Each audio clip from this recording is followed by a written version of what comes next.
What up? What up? What up? What up? What up? What's going on? Oh man, there's actually somebody here. I don't even know who's here. There's one person here. All right.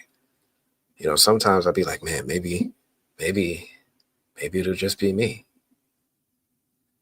Then you all pull up. You all pull up. Appreciate you all. All right, we got like 3 people up in here right now. What is this? Oh,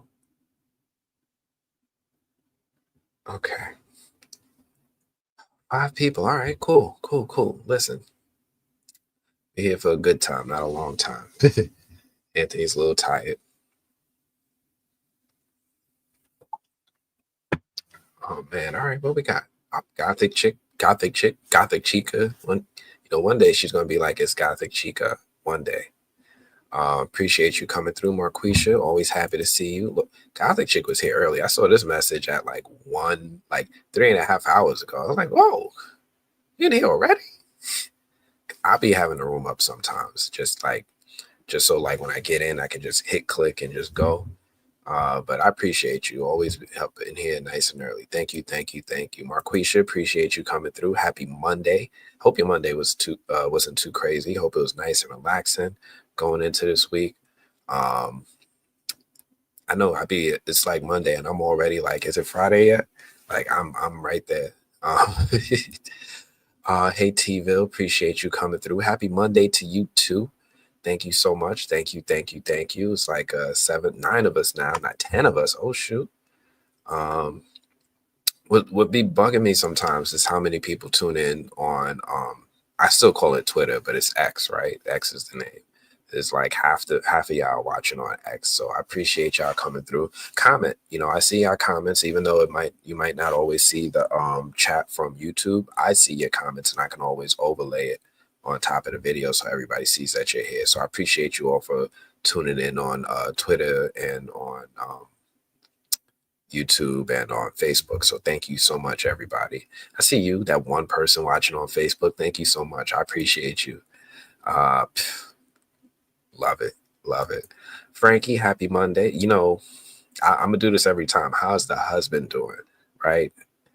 Some people be like, happy wife, happy life. I'd be like, no, happy spouse, happy house. Let me make sure everybody's doing good. Happy Monday, Frankie. I appreciate you coming through. It's going to be a cool little Monday. It's going to be a cool little Monday. I know there's some things that I wanted to talk about. I have some movie news stuff to talk about as usual. And of course, I leave the door open for anybody who wants to ask any from questions. I know from questions are there, but also if you want to ask any like foundation questions, if you want to ask me what shows I'm watching, things like that. I have been watching some shows. I caught up on Creature Commandos. Loved it. Loved it. I'm almost done with Squid Game, so please don't spoil Squid Game for me. I'm sure everybody dies, but just don't spoil it for me.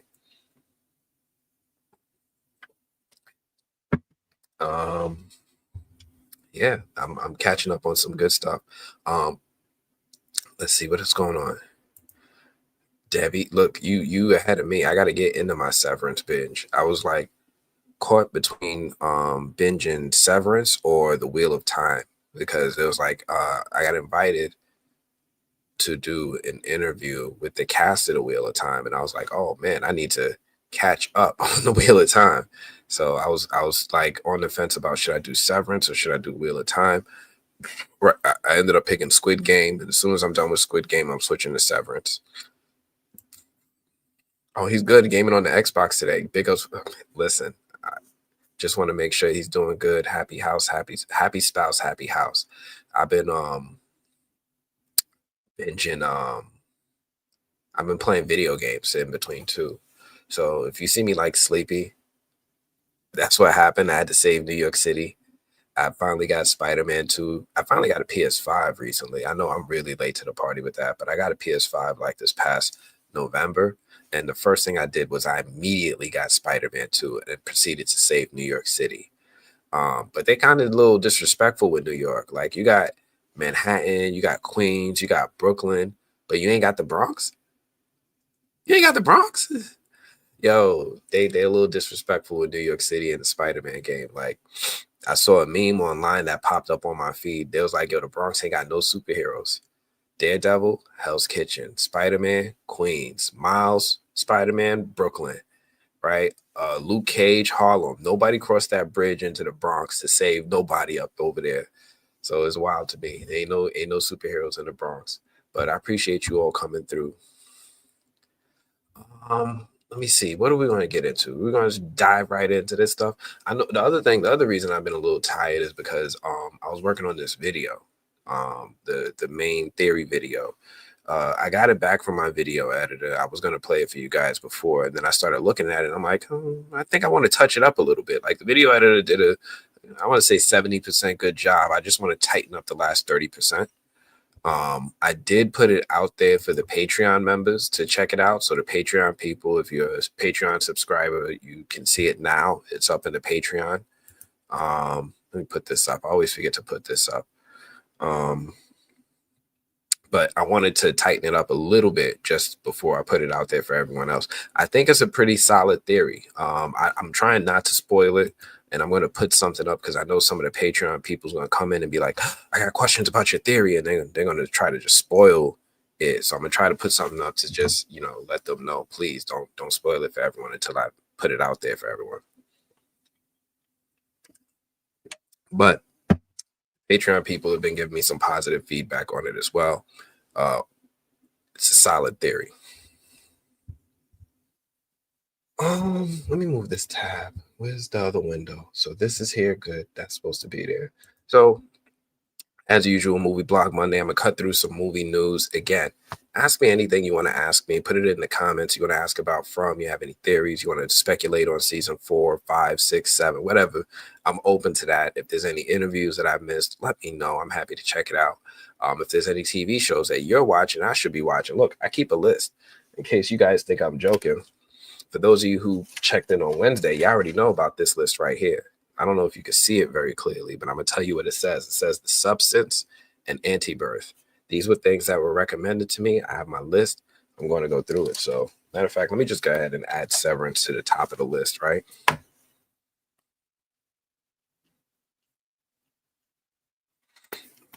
We're going to get through this together. All right. Thank you all. So how you all feeling tonight? You feel like where do y'all want to start? Y'all want to start with some From? Y'all want to start with some movie news, or what do y'all have going on? I'm happy to keep this as an open forum for all of us. I know that when we do get together, it's always a lot of fun.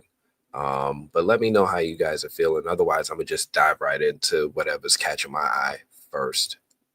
Severance, yes, Severance is in there. What is that? A cookie? That looked like the Squid Game cookie. You got to lick it and break it with a toothpick. That's what that looked like to me. I'm sorry. I'm all up in the Squid Game right now. We're going into movie news. All right, Marquisha, I appreciate you. So I had a couple pieces of news. And of course, I want to talk about the top movies releasing in 2025. There's a bunch of movies coming out this year that I'm looking forward to that I think are really interesting. Where did I put that graphic? Oh, Nike. Did I lose that graphic?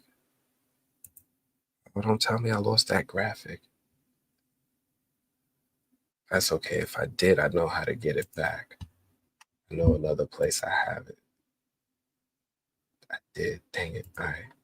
Let me grab it out of here real quick.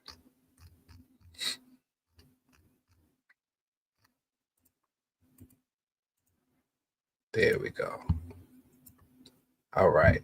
So let me start off with the movie news, right? So I'm gonna power through some of these topics. Anything that y'all want to go into deeper, just say the word. We could definitely do it. Movie news from Severance and Yellow Jackets. From and Severance and Yellow Jackets. Okay. All right. I'm down with that. That's a waffle. That do not look like a waffle. That looks like a cookie. But I believe you. It's a waffle. Oh, I get it now. That's like a piece of butter in the middle. Got it. Okay. Don't be sorry. You're always welcome around here, Debbie. Nobody takes it that way. So one thing I wanted to touch on, and listen, I know sometimes this comes off as a little heavy, but I like to talk about things that do resonate with me pretty big. I remember last when did we go live? Wednesday. We were talking a little bit about this with actors and how sometimes it's hard for actors in Hollywood. So I'm gonna start off with this. Let me get my layout up. Let me put this up here. I'm gonna share the screen window. I'm gonna share this here. Boom. Put me. Oh, that's the wrong one. There we go. And let's get my banner. So this caught my eye the other day when I know we were talking about how uh, for people who, you know, they say people of color is the term now. People of colors, Black, Latino, Asian, sometimes have a harder time in Hollywood with either getting work or getting paid properly. And it was like, you know, recently that we were talking about it. And then Jaman Hansu comes back and raises up this topic about how him, you know, as a two-time Academy Award nominee, I think a Golden Globe winner, um, is struggling to make a living in Hollywood. And, you know, again, I'm not trying to be overly heavy. I'm not trying to be depressing. I'm not trying to mess up people's Monday. But I just thought it was relevant considering we had just talked about the topic last week, to at least just bring attention to him, who brought it up in an interview recently. He's, you know, he was being interviewed on CNN, and he said straight up, oh man, it's not loading the video here. Yeah, I'm still struggling to try to make a living. So I have a little bit of the interview here. I'm gonna have to switch it to my Chrome tab just so we can see it.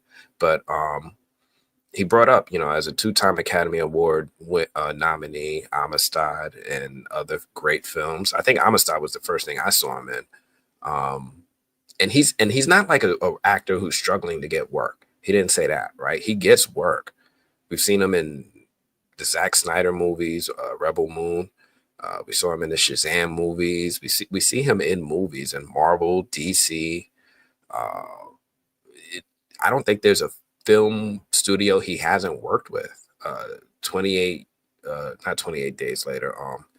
A Quiet Place. I don't think there's a film studio he hasn't worked with. It's just he said it's right here. Look, I'm still struggling to make a living after 30 years. Maybe the first 10 years was trying to acclimate myself to the industry to establish myself.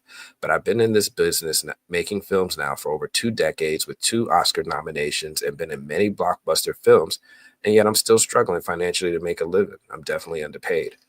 So I like to bring it up. Some people just aren't aware of these topics. They're like, oh, people aren't getting paid.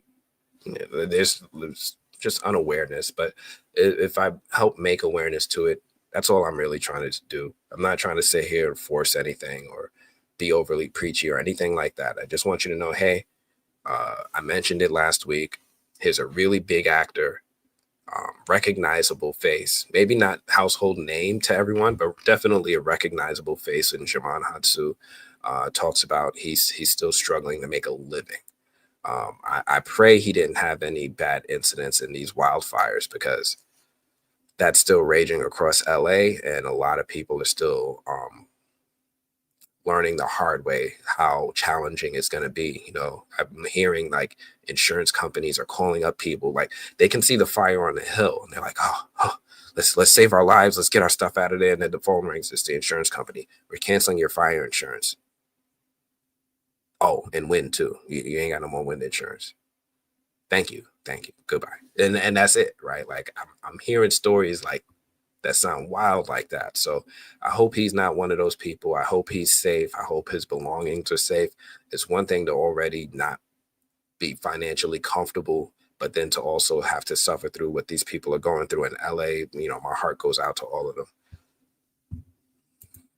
What are the comments saying? I love him. Yeah, I love him too. I love him too, Debbie. What is all this food? What is that? Yo, I don't even know. Is that a watermelon? Eggs? I don't even know what all this is. Have I seen The Madness with Coleman Domingo? Apologies, the show was discussed on other live streams. No, you know, um, I showed this to my wife, The Madness with Coleman Domingo, and like we get a little selective sometimes because like how do I say this? Oh, Asensio Cruz, appreciate you coming through. Yeah, he was in Gladiator too. How do I say this though? I get really cautious about the type of films that I ingest that are like toe that line of racial stuff. So the way I understand the premise of the show is that like he's a person who gets framed for murder of a prominent white supremacist. And I was like, whoa, this sounds really, really interesting. This sounds like Coleman Domingo would really, really do well in this role. It's just I don't want to see.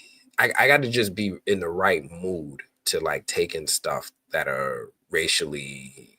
I don't want to see racially sensitive. Is probably not the right term, but just like are about racial topics. So I'm. It's on my list of stuff to like. Let me just write it down, right? Because this is the best way to make it happen. It is something I intend to watch. It is something I'm aware of. I've just been that's honestly the main reason I've been apprehensive to just take it in. So I ended up watching Squid Game instead. But after Squid Game is Severance, maybe then I'll circle back to that. I have a couple movies I'm supposed to review for folks that have reached out to me. I have like a Bollywood film I'm supposed to watch and a another film that I'm supposed to watch like about what is it called? The Yorkie, the Werewolf Yorkie. That's a movie that came out recently. It's like a comedy movie. Is doing pretty well. So I'm supposed to watch that. And I'm supposed to watch a couple other things. But yeah, going way off topic. Let me see. Let's see what these people say. You have to know and demand your worth. So that's what they say is the challenge, is that when they know their worth because they're pulling in the numbers, they're getting the audiences to check them out, and they're asked for it, they get told no, right? And then if they say no, that role might go to someone else, and then they just don't get anything. And there are a lot of artists in Hollywood who just go without work for long stretches of time because they're standing on that demand. So it becomes, as he mentioned in this interview here. Matter of fact, let me play the interview. Right, let's play the interview a little bit so we can hear it from Jaman. So let me switch it up real quick because I think he says it really well as to what his struggle is.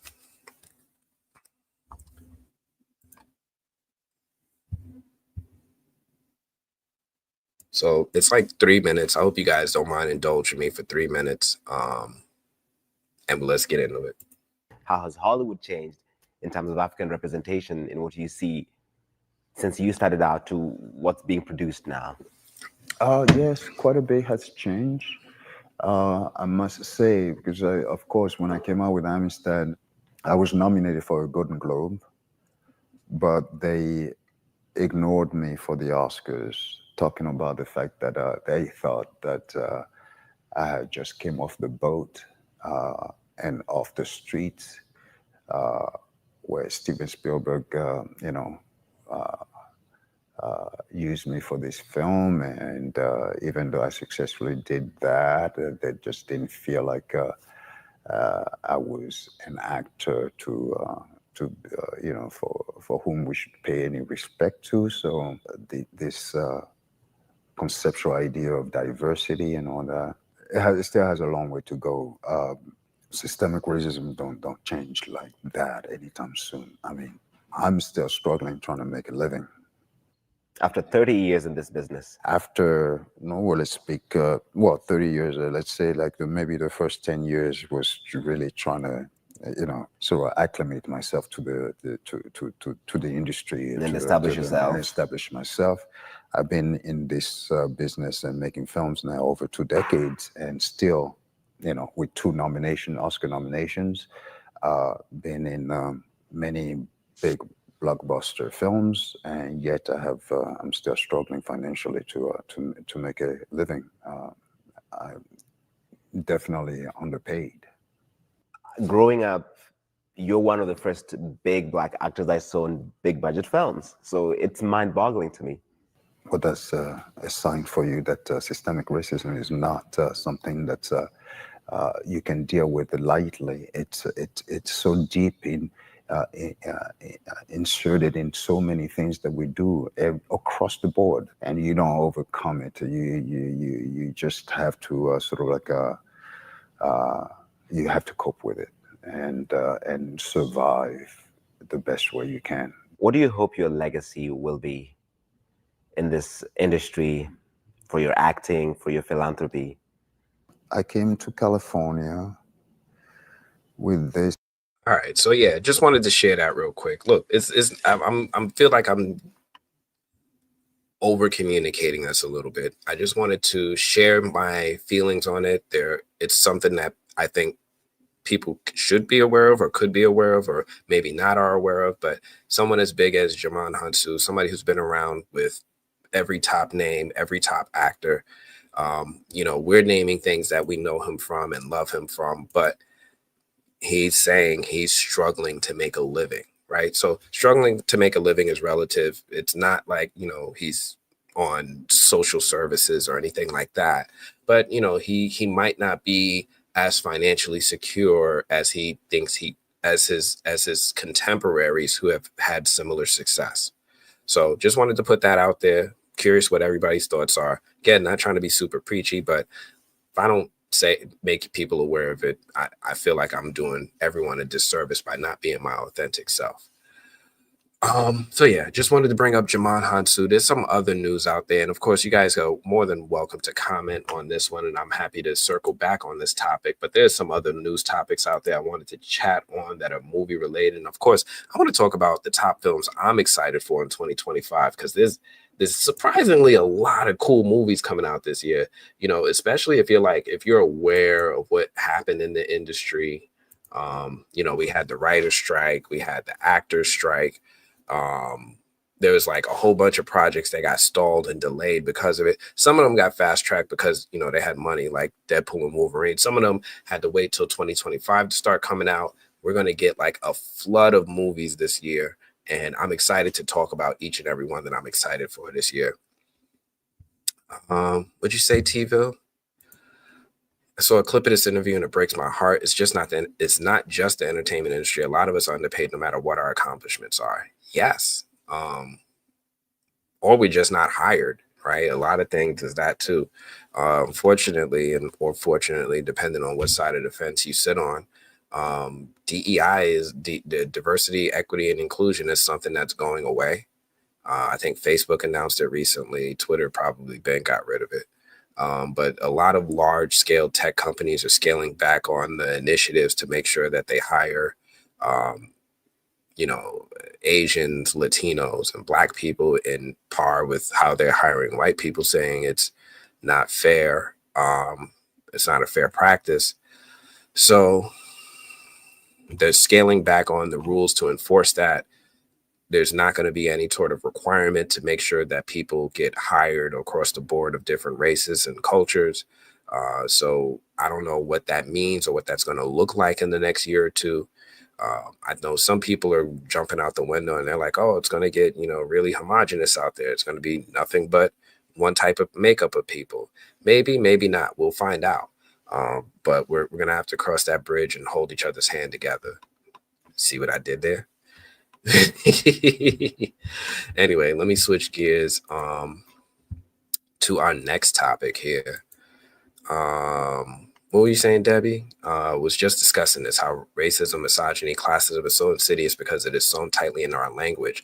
Therefore, things are inevitably frequently awful for marginalized groups. Yeah, it's normal, honestly. My kids don't get it, but I started to understand that as I got older, that for me as a Black person, I think about what Black people experience, which is the remnants of, or the fallout of slavery. Slavery ended in 1865. It was 120 years ago. That's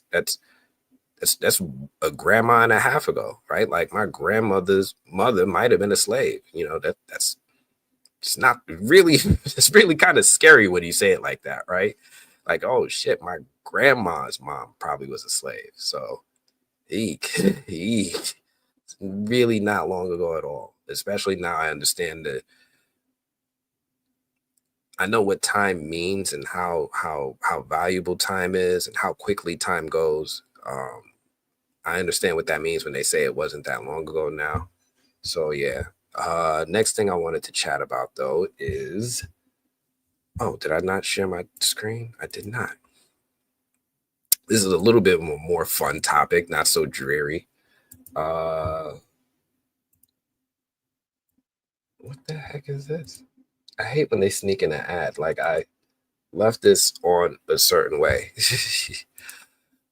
We might be getting more spinoffs for The Lion King. Now, this is really interesting, especially for the folks who happen to see the Mufasa film. Now, I can't say Mufasa without thinking about that show with that song with the people dancing down the hall. You know what? I'm gonna have to just pull it up because now it's been stuck in my head.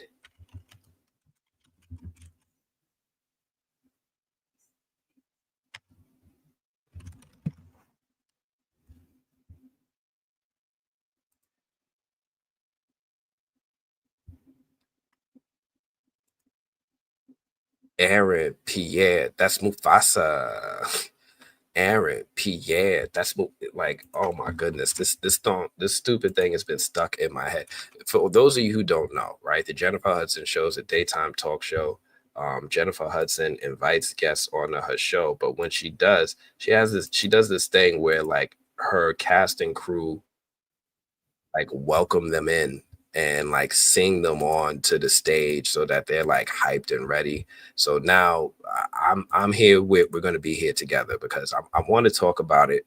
I want to talk about the Lion King spinoffs, but I can't talk about it without thinking about this song. The song gets stuck in my head. I'm like, yeah, that's Mufasa. Aaron, Pierre, that's Mufasa. What? Aaron, Pierre, that's Mufasa. Aaron, Pierre, that's Mufasa. Aaron, Pierre, hey, you see my man here remix. Aaron, Pierre, that's Mufasa. Get it. Aaron, Pierre, that's Mufasa. Aaron, Pierre, that's Mufasa. Aaron, Pierre, that's Mufasa. I'm sorry. I'm sorry. I'm so sorry for everybody. But listen, we in this together, right? We all family, right? I can't go through this by myself, right? Thank you. I appreciate y'all.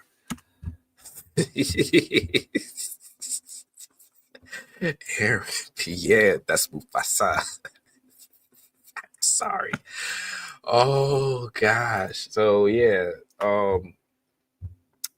Rumor has it that there's going to be some more Lion King movie spinoffs in the work. The Lion King Mufasa movie ended up making like 500 million in the box office. Like I remember the first weekend it came out, everybody was like, "Yo, Sonic crushed Mufasa," and then Mufasa was like, "Okay, hold that thought." And then it came back, and now I think Sonic is at like 400 million worldwide, and Lion King is at like 500 million worldwide. And now the rumor people, Daniel RPK, is saying that another live action movie is in development. Now, I haven't seen the Lion King Mufasa because honestly, I saw the first Lion King live action remake, and I was like, same for me. Same for me. Excuse me. Nothing wrong with it, but when I saw the original one, it hit me at that impressionable age. I was at that right age. It hit me, and then I was like, "Oh, I love this. This is cool." Hakuna Matata, ba swaya, baba Alicia, baba. Way like I was all of it. I knew all of that. Ba swaya tio yo. Like I knew all of that. and then the live action one came in, and it hit me with that problem that I think video game people know about. It's called Uncanny Valley. It's like, I don't know if I want realistic looking lions talking, right? They gotta be a little cartoony for me. And it wasn't cartoony enough. So it was like, it just like, I tried to enjoy it as much as some other people were enjoying it. And I just could not get out of my head with the fact that a realistic lion was talking to me. So it was just, I just couldn't get with it. But overall, I think it was a fine movie, the original one. They're making the sequel. They made the prequel with Mufasa, and I was like, oh, this will be kind of cool to see.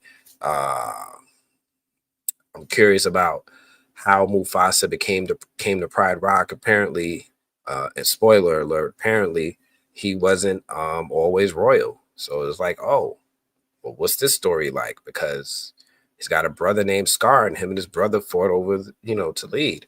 So part of me was like, oh, my childhood wants to fill in the blanks with this story. The other part was like, no, I don't. So, I mean, but shout out to Disney. I will give Disney credit for this. This is like, they're really good with inviting me to the films. So they did invite me to screen the film. I think I had a conflict. I think I had gotten double booked for something. So I had to choose between Mufasa and something else. And Mufasa, unfortunately, didn't win. But I'm curious if anybody saw it, what you guys thought of it, and what you guys might think about the fact that they're doing. Let me move these toes off the screen. What you guys might think about a sequel coming out, with telling more stories about Mufasa or Scar or Simba, or maybe Simba's kids. If I remember correctly, when I was a kid, didn't they make a Lion King 2 animated movie with like Simba's kids? Like, yeah, look, they talk about it right here. The Lion King 2, Simba's Pride, follows Simba and Nala's daughter, Kiara. And Kiara is voiced by Blue Ivy Carter Mufasa. Oh, they got Simba's daughter in there? I didn't know that. Falls in love with Kovu, a lion from a banished pride once loyal to Scar. I don't remember that movie at all, but that's let me know if anybody's interested in that. Moving right along, right? What else we had to talk about tonight? Oh, so man, I get cautious about bringing up stuff like this, right? First, it was the underpaid Black actor Jaman Hansu, and now it's this movie here, right? So I'm probably gonna get flagged for copyrights for playing this. I get flagged pretty regularly, and then people who watch the replays are like, "Yo, where's this chunk of video?" Sorry. So I'm gonna hop on it real quick. Mainly because this first came onto my radar from a PR person that I have a long-standing relationship with. He used to be the PR person for DC's animated films, and then when DC Studios became a thing, he left the company and started working with this other company that's working on this film here, King of Kings. And I was like, King of Kings? What is this? Another Bible story? Doing another one of these?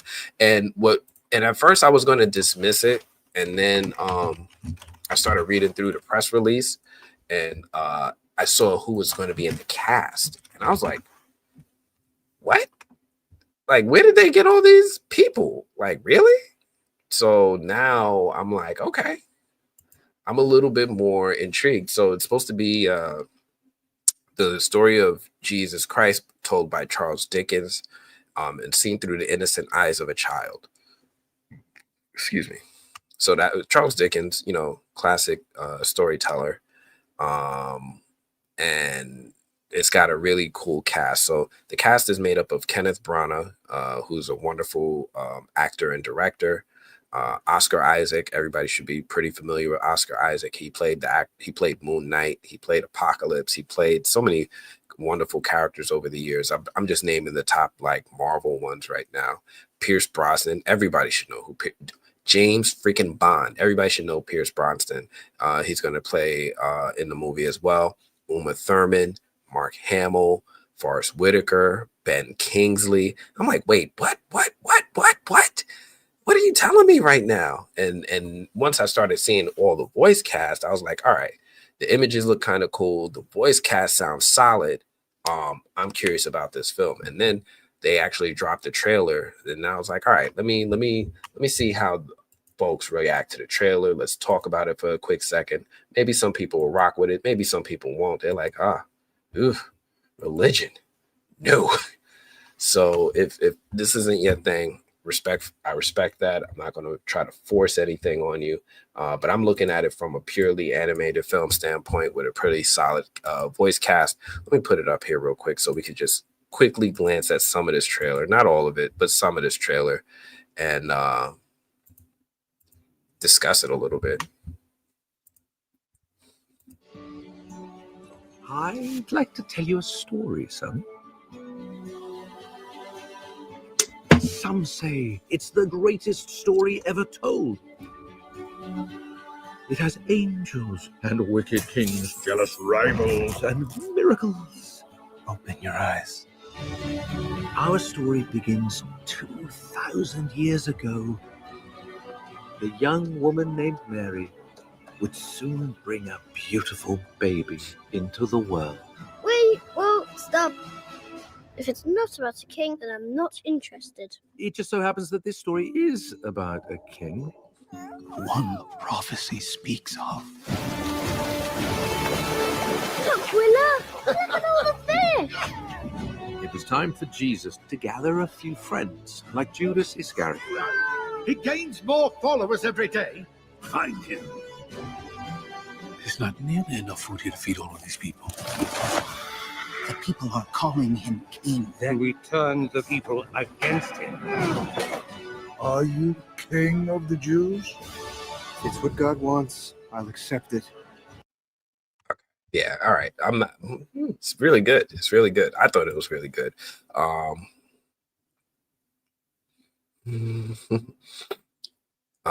thought it was a really cool trailer, but wanted to put this on everybody's radar. If you don't know about this movie, I don't know if it's getting a lot of good, or if how they're promoting it. If it's out there like that, it looked like it had like over 2 million views on Twitter, maybe 3 million. But it looked pretty interesting.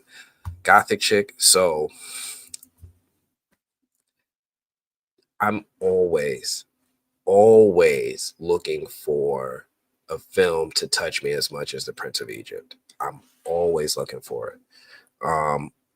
I love The Prince of Egypt as a story, as an animated film, as a story, just everything about it I loved.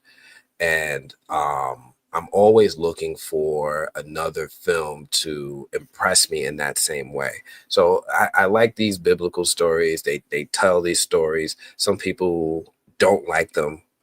It kind of contradicts maybe their own religions, and they're like, this ain't for me. And I respect that. Respectfully, that's fine. We don't have to sit here and cross that bridge. But I'm looking at it from a pure storytelling standpoint, animation, music, things like that, and the voice acting. It's like, it's intrigued me. I'm hopeful for it. What you said, you'll watch it. You're hopeful for this movie. Look, me too. I'm reaching out. I don't know if I'm going to interview for it. My PR person, I flagged them immediately. Like, yo, I need to talk to Oscar. Me and Oscar need to chat.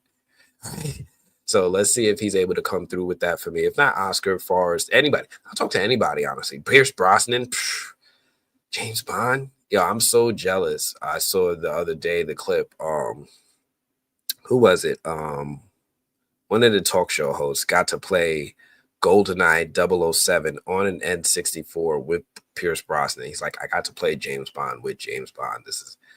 I'm so jealous of that. So these are like bucket list people I'd like to talk to, and this is a project that is really easy for me to get into to try to talk to them about it. Same studio made The Sound of Freedom. Okay, all right. Listen, this is all sounding like good things to me. So I'm excited to see it. And so should you. Oscar sounds like a decent, like he's giving a decent performance. The animation looks okay. Animation looks okay. It's got a specific style to it that You can take it or leave it. You know, it almost looks like high-end video game graphics, which might be. I wouldn't be surprised if film studios are out there like, yo, you think we could make this in the Unreal Engine? I wouldn't be surprised if studios are doing that, like just straight up making stuff with video game assets to help with their budgets. If they're not, they probably should be. But overall, it looks solid, looks decent. It's got a decent story to it. And it'll probably be one of them films that I can actually watch more than once, right? Like certain movies, I just can't do it. Passion of the Christ, loved it. Beautiful film. I'll never watch that movie again, ever. Right? And there's a sequel coming. Ugh, that's going to be rough. But yeah, that's King of Kings. King of Kings is coming out. I'm going to put it on the radar for this year. Oh, it comes out Easter. It comes out pretty soon. So it'll be out in April 11th. Angel.com/King of King. That's man, they be getting some domains, don't they? Like SEO is not a problem. What else we got up in here? Got a couple more topics for us. We talked about Jamon Hansu. We talked about The Lion King. We talked about King of Kings. I got one more topic. I'm going to give a quick topic. This ain't even on my list. But since we talked about it a little bit, I'm going to just throw this out there for Debbie. Ben Stiller gives a big Severance Season 3 update before the Season 2 premiere. So Severance Season 3 is in the works. Here it goes. Ben Stiller, who is one of the folks behind the series, was interviewed by Steve Weintraub. And according to Stiller, doing right by the fans and characters takes top priority when it comes to how the future of Severance will shake out. And as long as they're nailing their main principles, Stiller doesn't see an end in sight for the series, commenting, "You have a responsibility to the audience that you're going somewhere with it. That's always been a part of it for us. Really understanding where it's heading to." And Apple's been really supportive of that and been sensitive to what the story is and not saying, okay, this is something that has to keep going as long as it's successful. It should be as long as the story goes. And that's something we have an idea of and we're working towards as we're starting up our Season 3 work. So I just wanted to put it out there for all you Severance heads out there. Season 3 is in the works. Season 2 hasn't even come out yet. Season 3 is in the works. Series writer Mohammed El Masri echoed Stiller's sentiments when he said, "There was always a thinking ahead to future seasons. Even in Season 2, we were talking about what is the end game for how does the show end. A lot of work was talking about that. I think there's a natural overlap that happens, especially with the second season of a show, that you've got to keep the momentum going." So Severance Season 3 is happening. I don't have I didn't even make a banner for it. But I did want to put this out there for all you Severance fans out there. Let me hide this banner. Severance Season 3 is coming out. It's in the works, and it's been all but confirmed ahead of Season 2. So I think coming from the writer and Ben Stiller, who is an executive producer and director on the series, you could kind of take that to the bank. Season 3's like, it would take a lot to not do a Season 3 after that kind of statement. But yeah, that was a quick one. This one is a really different one, and I'm curious how you all want to take this one. Cause like I saw this and I was like, this man can't be serious. This man cannot be serious. So fans of movies might be familiar with director Andy Muschietti, who is really well known for reviving the It franchise, right? He did It Part 1, It Part 2. He's working on the television series Welcome to Derry, but he's also the director of the movie The Flash. And I remember when The Flash, before it was released, there was a lot of hype for The Flash. Like the hype was insane. Like it was everywhere, all corners of the internet was like, yo, the Flash, yo, I think the Flash is going to be hype, because the Flash had so much momentum going for it. One, it was bringing back Michael Keaton as Batman. Two, it was adapting one of the Flash's most heralded storylines ever in Flashpoint. Flashpoint is a story that's been adapted at least 2 other times, once on the CW TV show and once in an animated film. And both times they did it, fans were like, this is kind of tight. This is kind of hot. I kind of like this. I kind of like this Flashpoint, even though they're wildly different adaptations of Flashpoint. Jeff Johns just wrote such a beautiful story with Flashpoint that they were just like, yo, this is the story to tell. So when the Flash movie had all that hype coming out for it, like, boom, we got Michael Keaton as Batman. We're adapting the Flashpoint story. And then DC Studios had James Gunn came out and publicized that he thought The Flash was one of the greatest superhero movies of all time. He's like, this is probably one of the greatest superhero movies ever made, period, full stop. And like, when you hear that from someone as heralded and well regarded as James Gunn, guy who's done Guardians of the Galaxy, guy who did executive producer of what was that evil Superman story? I'm forgetting the name. The guy who brought us Suicide Squad, guy who's writing Creature Commandos, guy who wrote Peacemaker, such a well-regarded, it's like Christopher Nolan blessed it damn near, right? So James Gunn came through and was like, this is one of he didn't just say it was a good superhero movie. That would have been enough. He said, this is one of the greatest superhero movies of all time. So in my mind, you're like, oh, this is Endgame. This is Infinity War. I've got this. And it's Flashpoint. Yo, I've got to see this.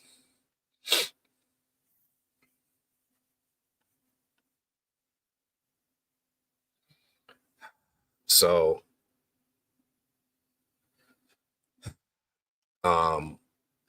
I was hyped to see it. We all saw how that story played out. The movie did not do very well in the box office. And critics didn't really accept it or like it as much as we thought it would. And which is wild, because even out of people going to CinemaCon in Las Vegas, some people were like, it's really good. It's really good. They came out of it seeing CinemaCon like, oh, it's actually kind of great. And then after everybody saw it wide, they kind of backtracked. Like all those critics that said it was great changed it. They're like, actually it wasn't, which is wild to me. So that's indicative to you all how to probably assess your critics, right? Like, I talk about critics, and sometimes I could probably be a little harsh on critics, but I don't always agree with what other critics say, even though I'm now in the group of critics. I don't always agree with them. Anyway, the director, Andy Muschietti, said the film flopped because it wasn't a movie that appealed to the 4 quadrants. It failed at that. I was like, what? What does that mean? What the F are the 4 quadrants? What are you talking about? What'd you say? Frankie Severance is on your radar. It's on mine too. I can tell you why the Flash failed. It had Ezra as the Flash. Only reason I watched it was for Batman.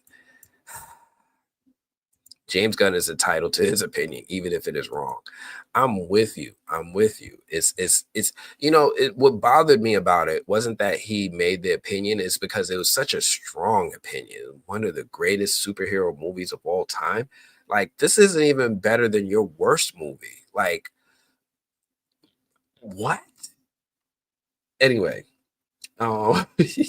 released in 2023, The Flash grossed $271 million by the end of its run. It's not a small figure, but considering the budget and the projected marketing cost, the blockbuster needed to double that figure to get out of the red. Muschietti said the reason The Flash couldn't recoup costs was because it failed to hit all 4 quadrants of movie-goer demographics: men over 25, men under 25, women over 25, women under 25, despite Warner Brothers' best efforts. The Flash failed among all other reasons because it wasn't a movie that appealed to all 4 quadrants. It failed at that. And he said this on La Bolera del Coso show. When you spend $200 million making a movie, Warner Brothers wants to bring even your grandmother to theaters. Muschietti went on to say that behind closed doors, he found people don't care about The Flash as much as other beloved DC icons like Batman or Superman. He noted this is especially true in women under and over 25 demographics. I found in private conversations that a lot of people just don't care about The Flash as a character, particularly the 2 female quadrants. All of that is just wind going against the film, as I've learned. And I'm like, dude, you made it.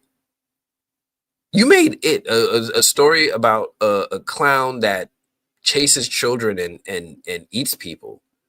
You you think that appealed to the four quadrants more than the Flash? Like, wait, what are we even talking about anymore? Like what? The Flash that's had a TV show that ran for 10 years, even after people said it reached beyond its peak, right? Like after people was like, it's not so good anymore, it still garnered enough of an audience to keep going. You mean that Flash? That Flash. This is the same. They're both Barry Allen, even though it should have been Wally West in your movie. Yeah, both had the name Barry Allen. Yeah, both had the name of the Flash, and you had the benefit of the Flash TV show ending as your movie was releasing. You had all this running momentum to keep you going, and you're saying that the reason your movie didn't do well was because it didn't appeal to all four quadrants? I think a lot of people who reviewed the film didn't bring up any of that stuff. I think a lot of them was like, this is not a great story. How about that?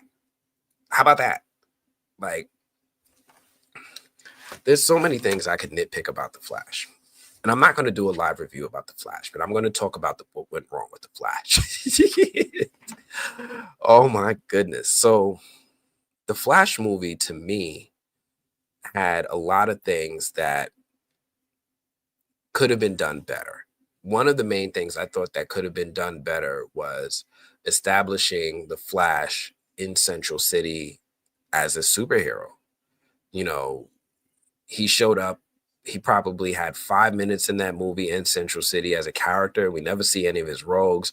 We met one person from his supporting cast, Kiersey Clemens as oh man, Iris West. And there was nothing. There was nothing there to make it compelling enough for anybody to want to see more of it. And then you thrust them into the. And then can we also mention how the Flash didn't have a proper villain in the movie? Like, there's no real villain in the movie. Like, there's villains in the movie, right? You had General Zod appear. You had an evil Flash appear, but it wasn't really like an antagonist. It was just like things that just happened along the way in the day of the life of the Flash. It didn't have a satisfying reintroduction or exit of Michael Keaton's Batman. Now, granted, when Michael Keaton's Batman was on screen and he started wrecking people and fighting and all that stuff, that was some really cool looking CGI. I don't even know if that was a stunt double. It looked like it was CGI. My man was just like Donkey Konging his way around the stage. I thought that was pretty cool looking. It was fun for what it was. He was willing to shoot people as this Batman should. It just didn't satisfy in so many different ways. And I think one of the biggest ways was veering from the source material is tough enough. But if you're going to veer from the source material, have a good story that you're incorporating instead. The cameo, there's just so much. The bad CGI and the cameos, the Nicolas Cage Superman, the Christopher Reeve Superman and Supergirl bad CGI is so much. There's so much to really nitpick about this movie. But to say the reason it didn't make its money back was because it didn't appear to the four quadrants, you know, I'm gonna say something. You know, you can take women to a lot of movies on a date as a guy. I've done it. I brought women to watch tons of movies they probably normally wouldn't have watched on their own. And they walked out enjoying it. They're like, oh yeah, you know, if your boyfriend wants to go see that movie, go see it with him. You'll have a good time. That'll happen. This wasn't one of those films. And I can say that probably might have been a hindrance to his film. You know, if like, honey, you want to go see The Flash? No, I heard that movie sucked. That's going to be a problem. But it's not a problem when the movie doesn't suck, right? If the movie's good, then people will go see it. I brought my wife to go see movies like Avatar 2, right? She's like, blue people, CGI heavy. I don't know if this is really for me. The first Avatar was cool. Put the glasses on, you watched it. It was a thrill. I don't know if I need to do it again. And I was like, nah, we're going to go see this. And she was like, all right. She sat with me through a 3.5 hour movie. She probably won't watch it again with me, but she walked out of the movie theater like, you know what? This was pretty freaking good. Let her friends know you can go see it, girl. Just make sure you ready to take a break. Don't worry about walking out in the middle of the theater to go use the bathroom. I will tell you what happened.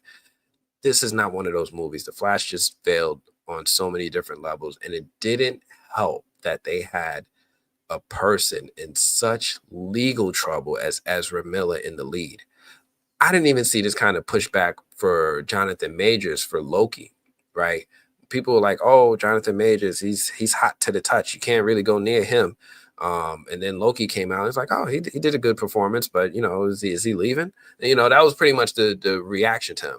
Ezra Miller, people were just disgusted. Like, yo, my guy is terrorizing the people of Hawaii. He's going and breaking in people's homes, stealing stuff. He's choking out little girls. He's grooming people. It's he now, right? I think he changed his pronouns from they to back to he. And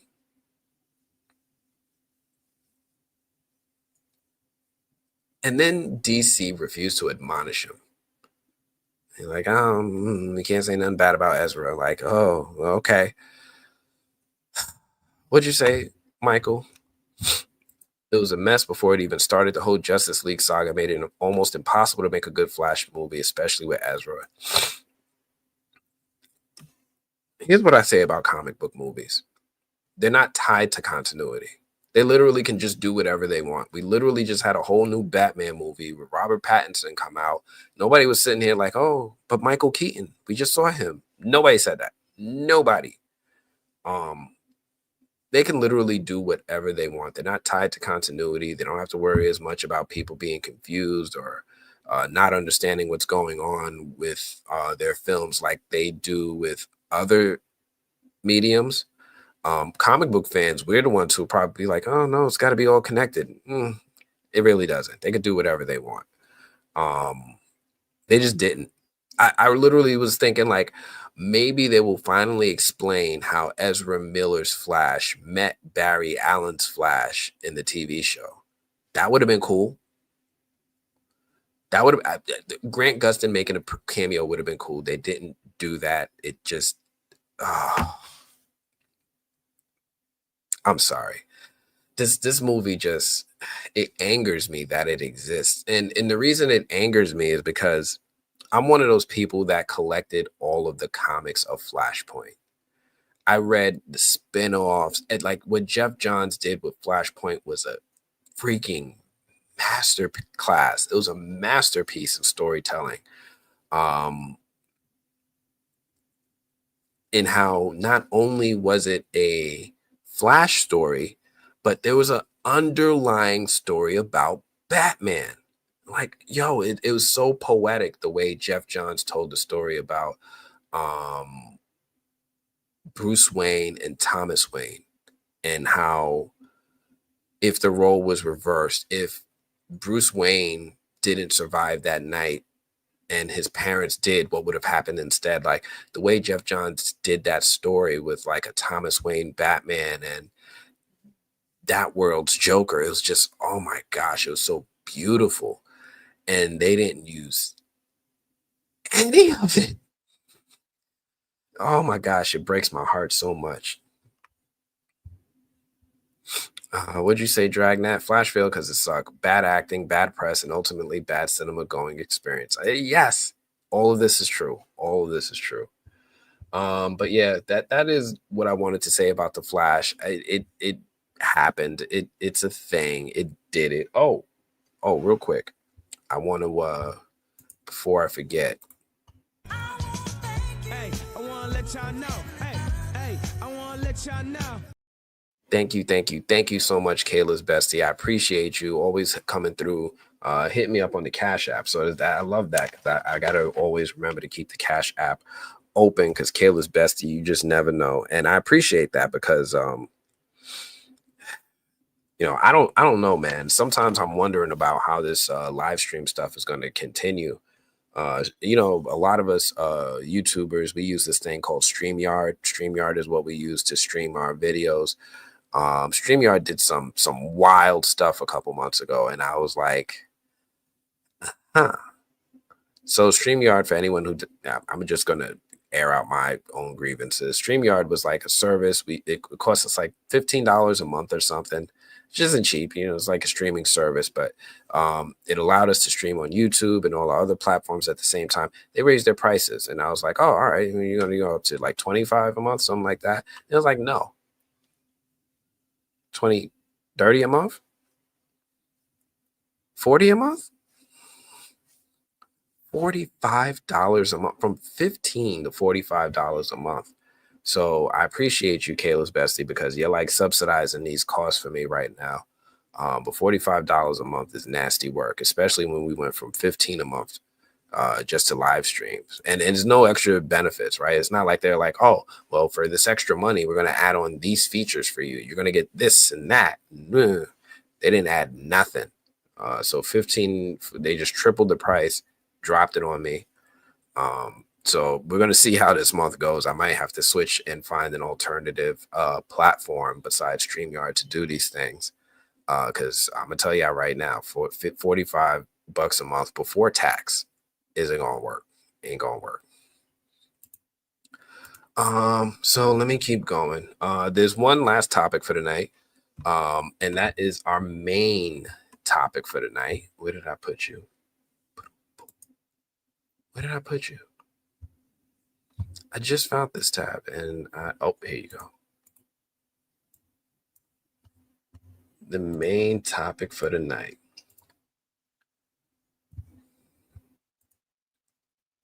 Top movies releasing in 2025. Now, this is something that it's something I actually started to talk. No, you know what? No, me and the Blurs were supposed to talk about it, and then we got distracted talking about other stuff. Let me see. I use Streamlabs. Isn't it the same now? So Streamlabs, I think it's like a lot like OBS in that here's what the benefit was with using StreamYard. When you use StreamYard, you're only sending your stream to one place, to one destination. You send it to StreamYard, and then they syndicate it out to YouTube, to Facebook, and to Twitter for you. If you use OBS, you have to stream to them from your home computer simultaneously. So that means you need triple the bandwidth, right? Like that's me uploading 1080p videos to 3 different places at the same time. I think I got the bandwidth for it, but it's a lot. It's very helpful if you have a service that does it for you. Yeah, Frankie, that's dirty. Yeah. They tripled it on me from 15 to 45. It's nasty work. But this is what they're doing. So anyway, we are going to get into these top films coming out in 2025. Now, some of them, I think you guys are already saying, how many are sequels? A lot. And that's every year. This is like we've been in sequel heaven for something like 20 years now. I don't think it's going to change for no time soon. And live streaming is an art. Not a lot of people do it. And honestly, it's the best thing about your channel. I wouldn't support anyone who didn't do the live stream because it means we learn about you. Thank you. I remember when I first started doing the live streams, I was really, really apprehensive to do it. I was really nervous. I was like, man, I gotta, you guys are gonna, first off, I'm not gonna be able to adjust my voice the way I do. I usually edit my voice so it sounds a little bit more authentic. You guys get a little bit of well, I like for you to hear what I hear in my head, but I think you guys hear, I don't know, probably what it sounds like in real life. I don't know. Right, like it sounds different to the person speaking than it does to everyone else. So yeah, we've got all of these sequels coming out, and there's a few of them that are coming out that I am excited about. Some of them I'm like, do we need to go there? But I'm curious about what you all think about this list of films. So first up, we have the Captain America Brave New World. Now,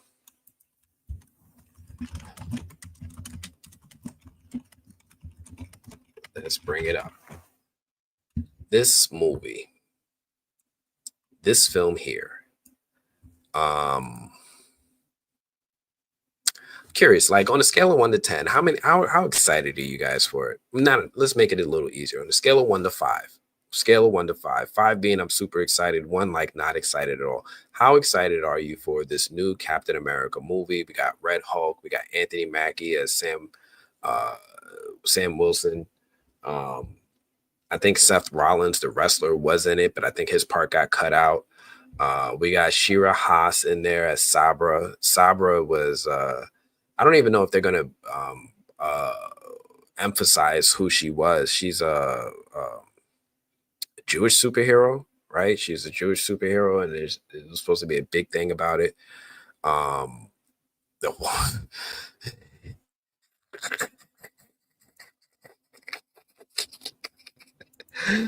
Oh my gosh. Okay. It's not just me. It's not just me. It's not just me. All right, cool. Because now they're saying that the movie's forecasted to have like a 86 million to 95 million dollar opening weekend, and I'm like, that's probably going to be all its profits. It's going to be like 150 million in the U.S. I don't want to jinx it, but I don't think there's a lot of hype for this movie. Rosa Salazar is in it, which is cool. I like Rosa Salazar. Danny Ramirez, Giancarlo Esposito, Liv Tyler, Tim Blake Nelson. It's got aren't there other people in this? Carl Lumbly, Zosha Rockmore, Emily Van Camp as Sharon Carter. They're bringing back Sharon Carter. I don't know why they buried her. But yeah, it's got a lot of like stuff going for it if you're like a fan of what they started in those Captain America movies, seeing these returning characters, but I ain't seen the hype for it. So that's Captain America. What else we got up in here? We have Thunderbolts. Anybody's wait, what'd you say, Dragnet?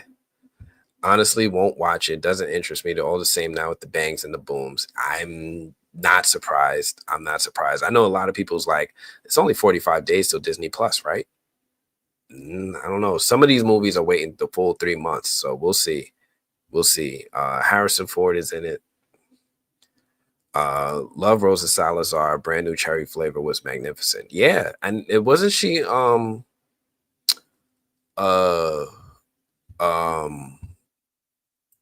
Oh shoot, I can't remember.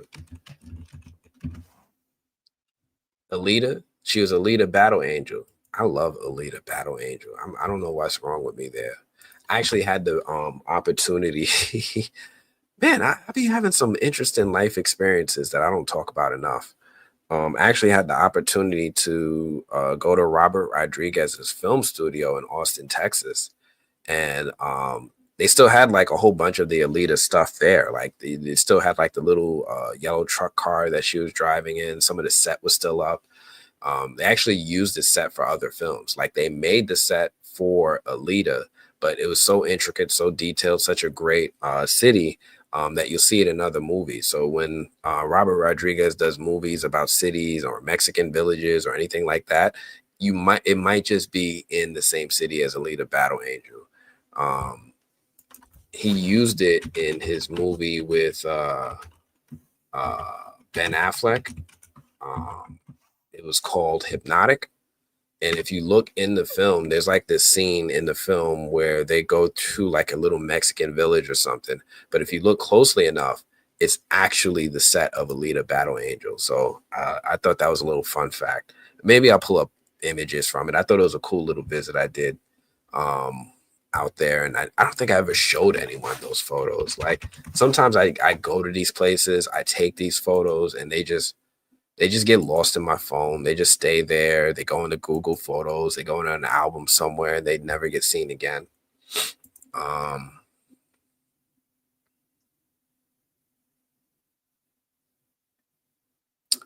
Where is it?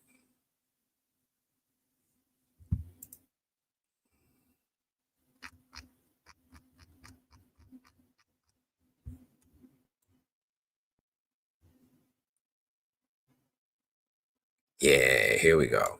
Oh man. All right. So this is how the tangents start, right? This is how the tangents start. Oh, I can't do that. Okay, I gotta sign in. Can I just share it over here? And of course, you guys are more than welcome to ask me any questions, anything about going to the Alita Battle Angel set, any of that cool stuff.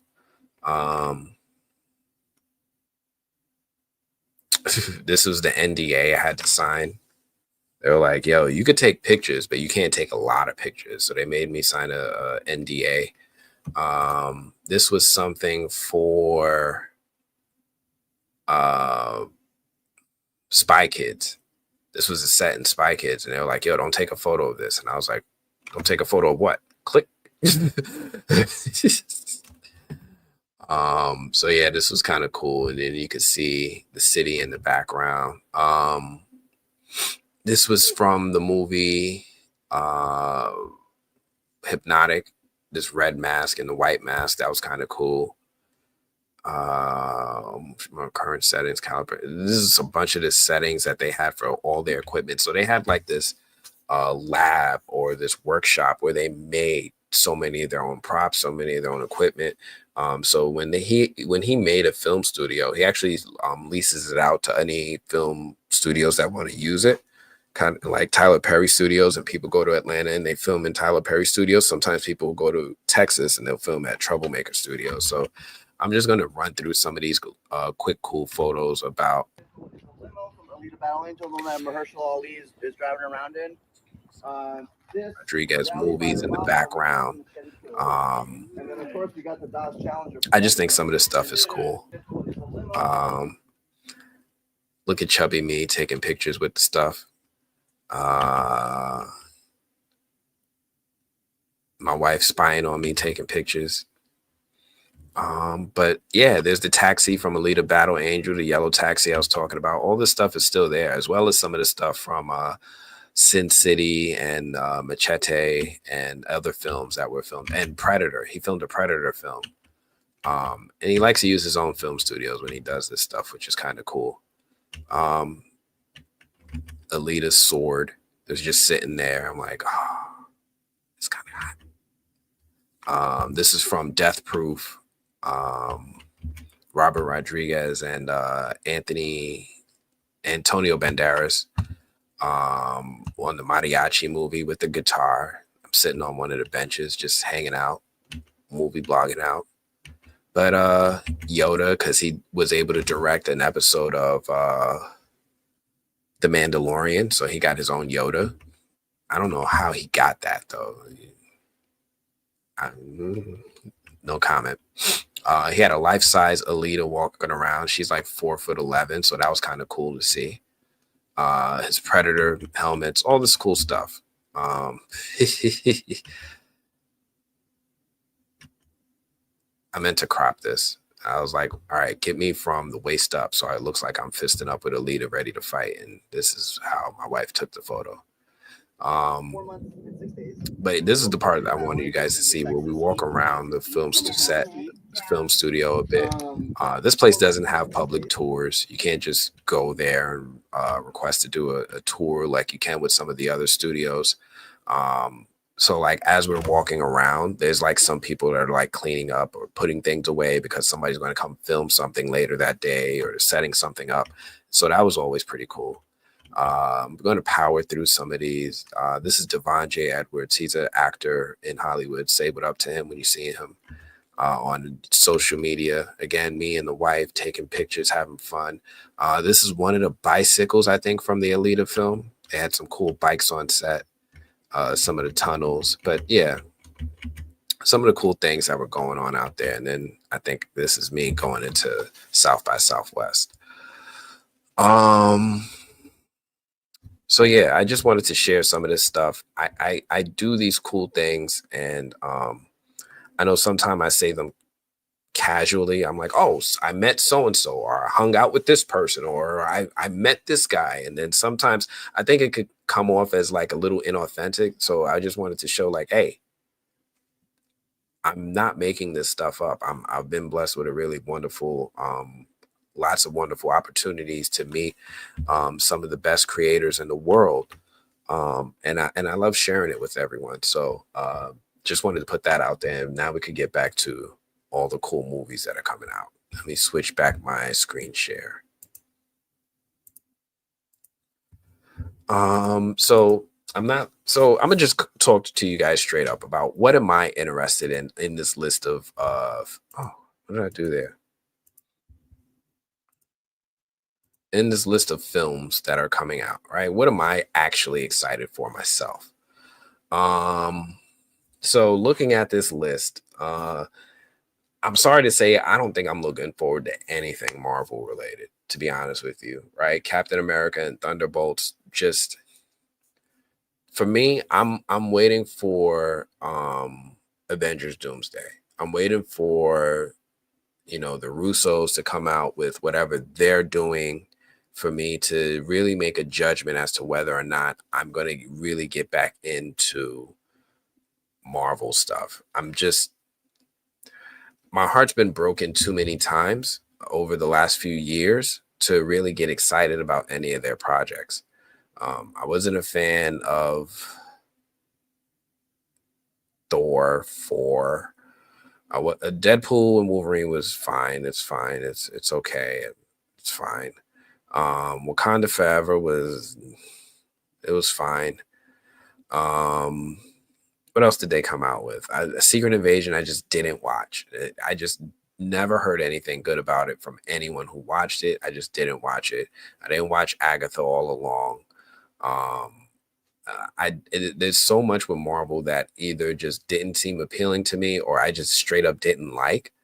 That I'm just like, I need to take a break. I need to start practice exercising this belief I have that you talk to studios with your wallet. If I give them viewership, and they might misinterpret that. They might misinterpret that as them doing something good. So I remember I read an interview recently with the outgoing president of Sony Pictures or whatever, and he was like, oh, it's the critics' fault that people aren't watching Craven. Craven was a good movie. Madam Web was a good movie. It's the critics' fault. Morbius was a good movie, and I'm like, why do you think that? And he thinks that because of the Venom movies and the fact that those movies have been successful in the box office. So he's going based off of box office revenue with quality of film. And I want to make sure that I don't miscommunicate my actual feelings.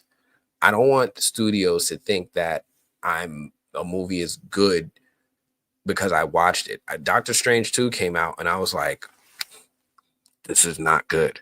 And it made a lot of money. So I think Marvel got a mixed reception to it. I think they were like, oh, all right, critics are saying not so great things, but 800, 900 million in the box office. Let's keep making movies like this. And here we are. So now I'm at that point in my life where I'm just saying straight up, I'm not going to give them those mixed signals.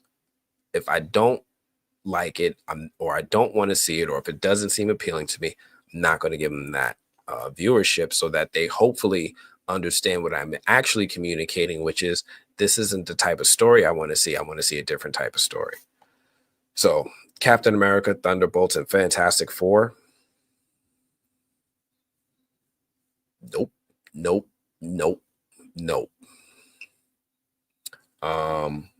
Mickey 17, I'm excited for. Mickey 17 because it's coming from director Bong Joon-ho. And my man Bong Joon-ho, yo. Let me tell you about Bong Joon-ho. Let me tell you about this South Korean filmmaker right here. You see this Academy Award in his hand? He earned that. He earned that award. He be cooking. Parasite, Bong Joon-ho. Snowpiercer, Bong Joon-ho. The Host, Bong Joon. Put some respect on his name. Yo, this man is like, I don't know who he is, right? Most people want to be like, oh, you're the next Christopher Nolan. He's not Christopher Nolan. He's like if Nolan was more of an auteur, like if he was just more of a confined storyteller as opposed to spectacle. Right now, Nolan is all about IMAX cameras and big screens and loud sounds and spectacle, spectacle, spectacle. Whereas Bong Joon-ho is more quiet and reserved. He's like, my story will speak for itself. My story will make noise. And it's a testament because his films have fantastic stories. So for him to be coming out with Mickey 17 starring Robert Pattinson, and I like Pattinson. Pattinson is a little bit more selective with his films than most actors. And I respect it. I feel like Pattinson is who Chris Evans wanted to be, like when it comes to like success in all those of his films. Chris Evans starred in Snowpiercer, Robert Pattinson starring in Mickey 17. I'm hyped for this movie. So Mickey 17 is a movie I'm definitely hyped to see. Did they come out with a trailer for it? I felt like they did.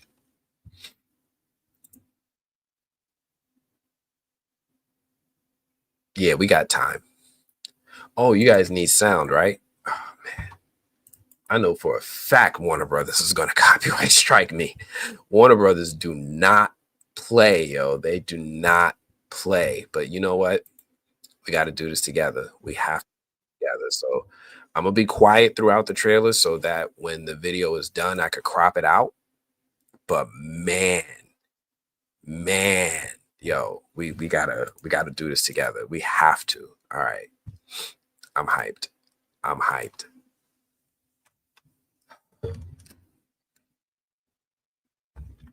Okay, Warner Brothers, I'm sorry, but it had to happen. We had to go through the whole thing. Oh my goodness. This right here has me so excited. I love Bong Joon-ho's projects. I think this movie looks fantastic. I think it's going to have all of the subtleties that I'm looking for in a big spectacle package. I think this is Bong Joon-ho trying to do a little bit more flashy films to try to get more attention. But it's absolutely going to have that social commentary that I crave, right? Clearly, this is going to be along the same veins as Parasite and projects like that, in that there's going to be a story about how society interprets things or reacts to things. And I think this movie is going to cover that in spades. So I'm really, really excited for Mickey 17. I want to know what you all thought about the trailer. I want to know what you all thought about the trailer.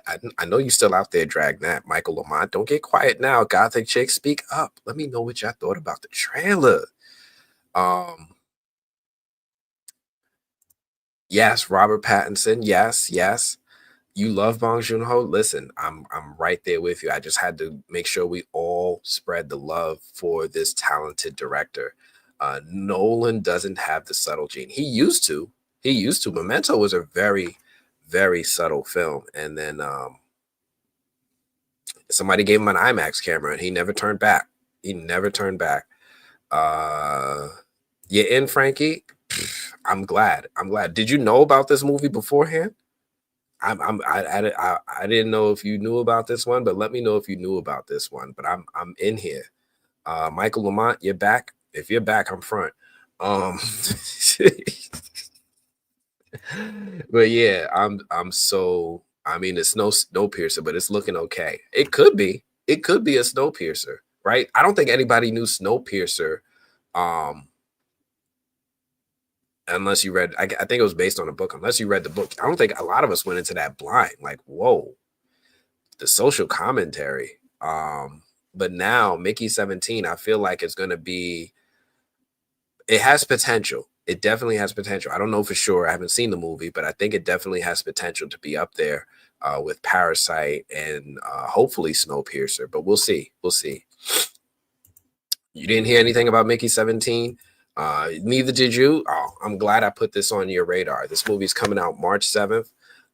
This is one of those movies that I want to get more attention to because the marketing don't always be there for our favorite stuff, right? From zero marketing, right? So some of the best stories have the least marketing. So now we in here, right? So March 7th, I'll probably see it sometime in February. Fingers crossed they give me my screener early. Matter of fact, let me hit this lady up because she be not remembering to invite me to screeners.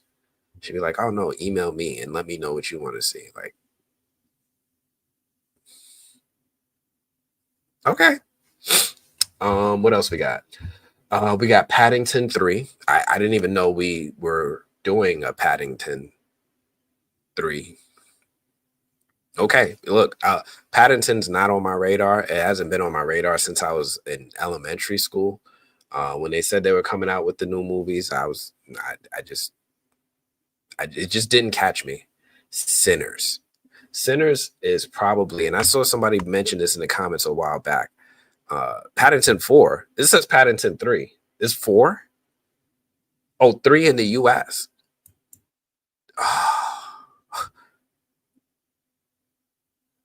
Okay. Okay. I'm guessing it's really big in the UK and international markets. I had no clue. To me, Paddington should be like a TV show. But Sinners,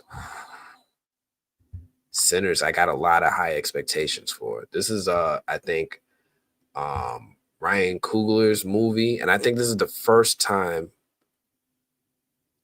Paddington 3, Paddington in Peru already out in the UK. Oh yeah.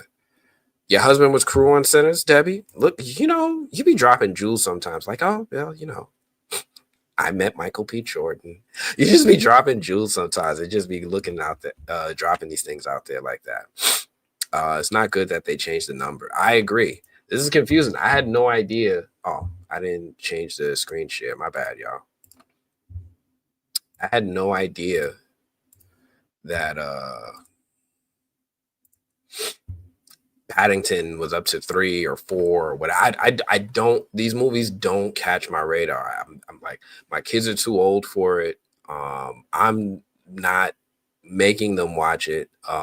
So Paddington, just like if they would have said Teddy Ruxpin, maybe, right? But there's not a lot of children stuff that I seek out. Like Minecraft, not on my radar. Not on my radar at all. My son really wants me to get into Five Nights at Freddy's 2. But that's a struggle for me too. I don't play those types of games. Those games are targeted at kids and younger kids at that. Mortal Kombat, I'm here for that. So, but Sinners, oh my gosh. Do we need to? You guys are well aware of Sinners, right? Do I have to go to the trailer for Sinners, or are you guys good? Paddington 1 and 2 are good films, but Paddington is a UK centric story. I mean, a lot of films are. I've seen a few UK centric stuff, and I was okay with it. I'm okay, but whatever. Arnie used to send me his gluten-free snacks after he found out I had celiac, and Tom Hanks is as nice as you think.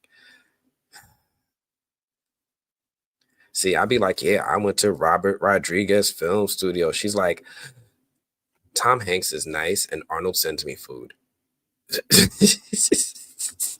I'm so jealous.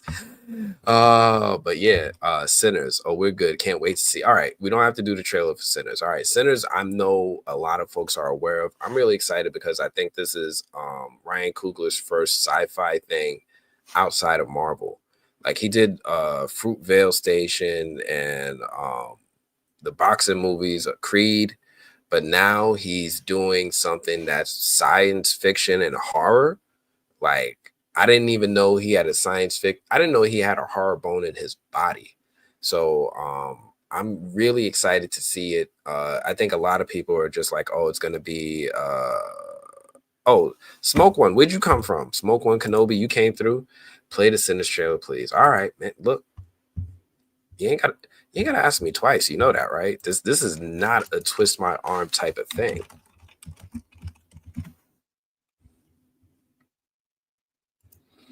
And use so excited. It's freaking Warner Brothers again, man. It's just always tough when there's Warner Brothers because Warner Brothers does not forgive when it comes to sharing their content. They're just gonna block it or whatever immediately. But this is what it's come to.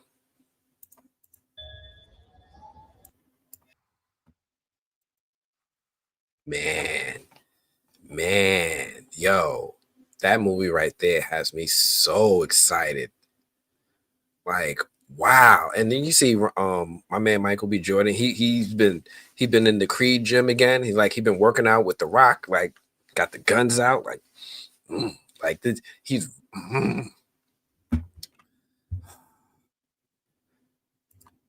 The rap gifts from Sinners have grilled cheese embroidered on them because that was the working title. I have a cute fanny pack from it, and the hubby has a grilled cheese sandwich maker. That was the working title, was grilled cheese. You know, I've always wondered, how do they come up with their working titles? I know they're always meant to like disguise the film so that it's never identifiable, but what do they do? Is it like the name in a hat, like grilled cheese, or is it like, yo, what do you want to name this joint? Comb. We're gonna call it the Comb movie. And it's just like, they're just random objects. How do they come up with this stuff?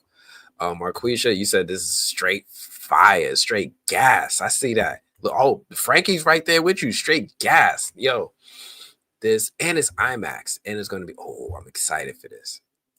This is gonna be crazy. Debbie, don't spoil it. Don't tell us nothing. Don't tell us nothing. I'm so excited for this one. But yeah, that's the Sinners movie for everybody. What else we got over here? I know I had a couple more things that I wanted to talk about in this list. So Sinners looks amazing. Snow White.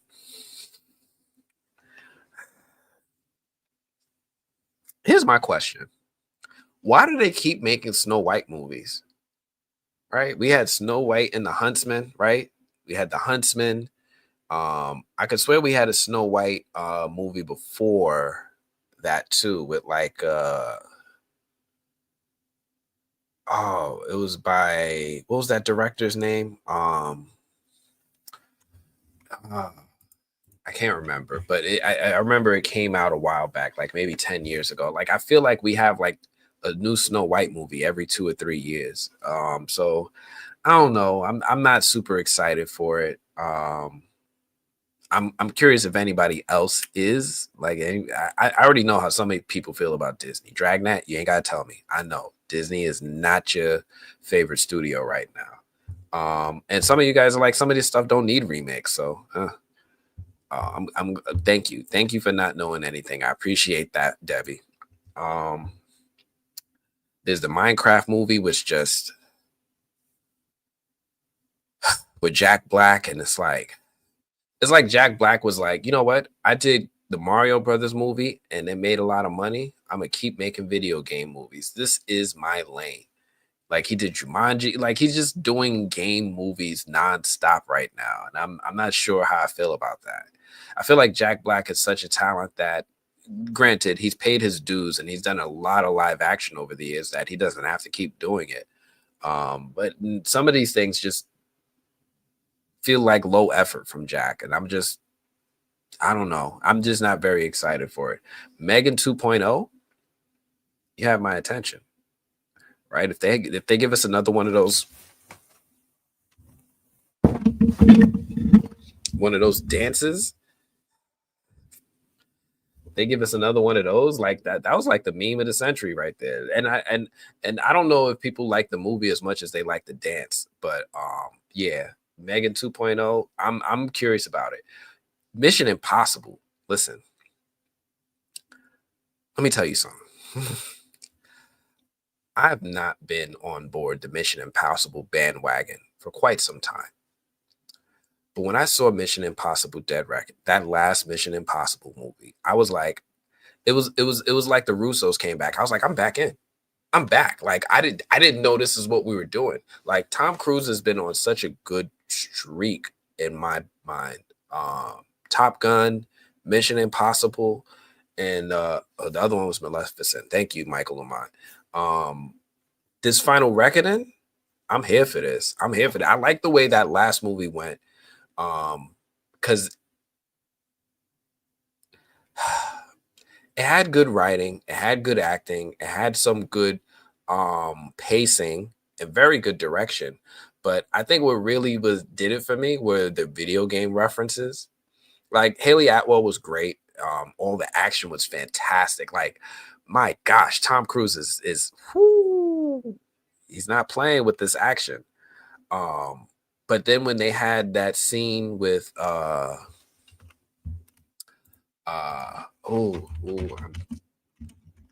hate when I mess up names, Rebecca Ferguson, and she was doing the sniping scene in the desert. Tell me you didn't get Metal Gear Solid 4 vibes from that. For all my video game heads, I know there's like maybe at least 3 or 4 video game heads out there. Somebody played Metal Gear Solid 4. Tell me you wasn't getting Metal Gear Solid 4 vibes from that scene with Rebecca Ferguson. Like, first off, she was Sniper Wolf, right? That was Sniper Wolf. She was Sniper Wolf. And then on top of that, they had the whole, oh man, yo. I was like, who told you to put these amazing video games in my movie? Yes, and thank you. But who told you? How did you know? How did you know? I feel like there's not enough people in Hollywood ripping off Hideo Kojima. Because my man Hideo Kojima straight up made entire movies in these video games that Hollywood wish they could make. And all they got to do is take it. Anybody can sit there and be like, you know what? I'm just going to rip off Metal Gear Solid 2, The Tanker, and just make a movie out of it. And it would cook. It would freaking cook. Metal Gear 3 might be a little harder because it's pretty much Predator, but you could probably still make it cook. Metal Gear 4? Not everybody could do that. Tom Cruise and friends did. Frankie, you forgot about Final Reckoning, right? Like, I hate that these movies take such large breaks, long breaks. Like, it's going to be a long time for Spider-Verse 3.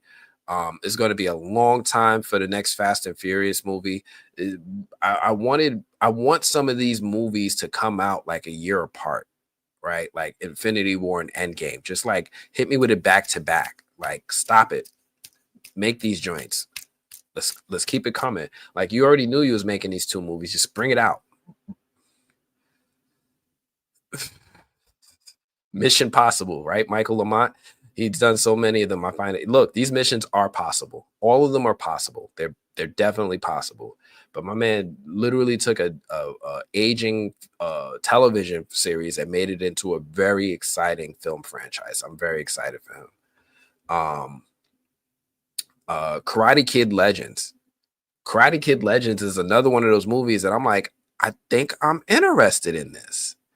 Like, I haven't been hyped for a Karate Kid movie for a while, but you know, they have the TV show on Netflix, Cobra Kai, that's been picking up a lot of fans, and now Karate Kid Legends, we bringing in Ralph Macchio and Jackie Chan. We're going to tie in both those Karate Kid stories. We're probably not going to get Jaden Smith, which is okay.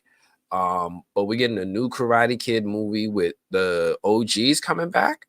I mean, this movie actually looks kind of interesting too, because this new Karate Kid looked like he already know how to fight.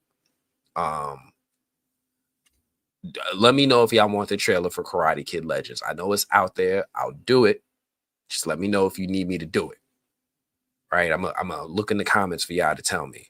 So Karate Kid Legends is another one of those projects that's out there. And I find it really interesting because A, it's a sequel, but B, it's like a remake. Oh, Michael Lamont, he's like, yes. He's like, don't even ask me if we need to see the trailer. Just put it on. Like, why are you taking so long? Why haven't you hit play yet? Oh man. All right, we here now. I love anything that's bringing Jackie Chan back. Sony, stop playing with me. All right, Sony, don't copyright strike everything. All right, we doing trailer reactions. All right, we being nice. Be nice to us, please. This is how AI optimizes my schedule. This meeting got canceled. Hooray! We didn't really.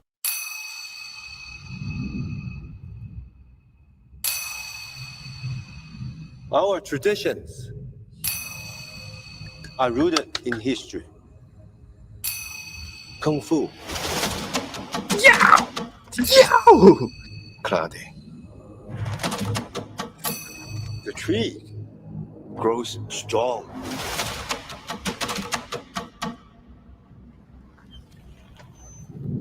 You knew Mr. Miyagi? I did not come looking for Sensei Miyagi. I came looking for you.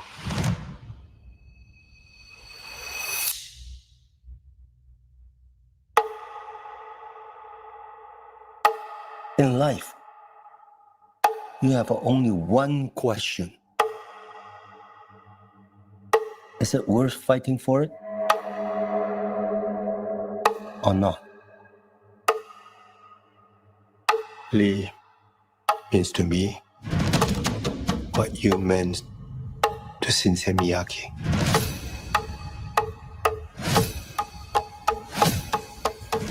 I'm doing this for all of us. Whatever it takes.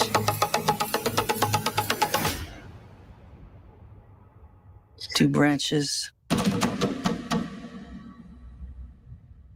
one tree.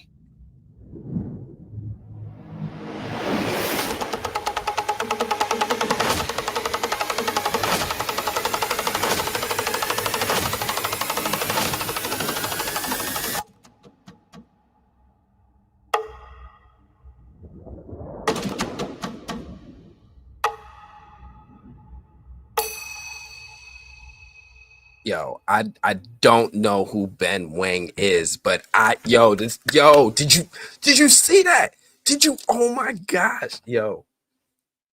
Karate Kid Legends low-key got me hyped. Karate Kid Legends low-key got me hyped. I'm like, man, I didn't even, and it's purely based off of what I see from Ben Wang and his athleticism and his skill in that trailer. I'm like, yo, the moves he's pulling off. Wow. Oh, John Campea talked about the flash failure.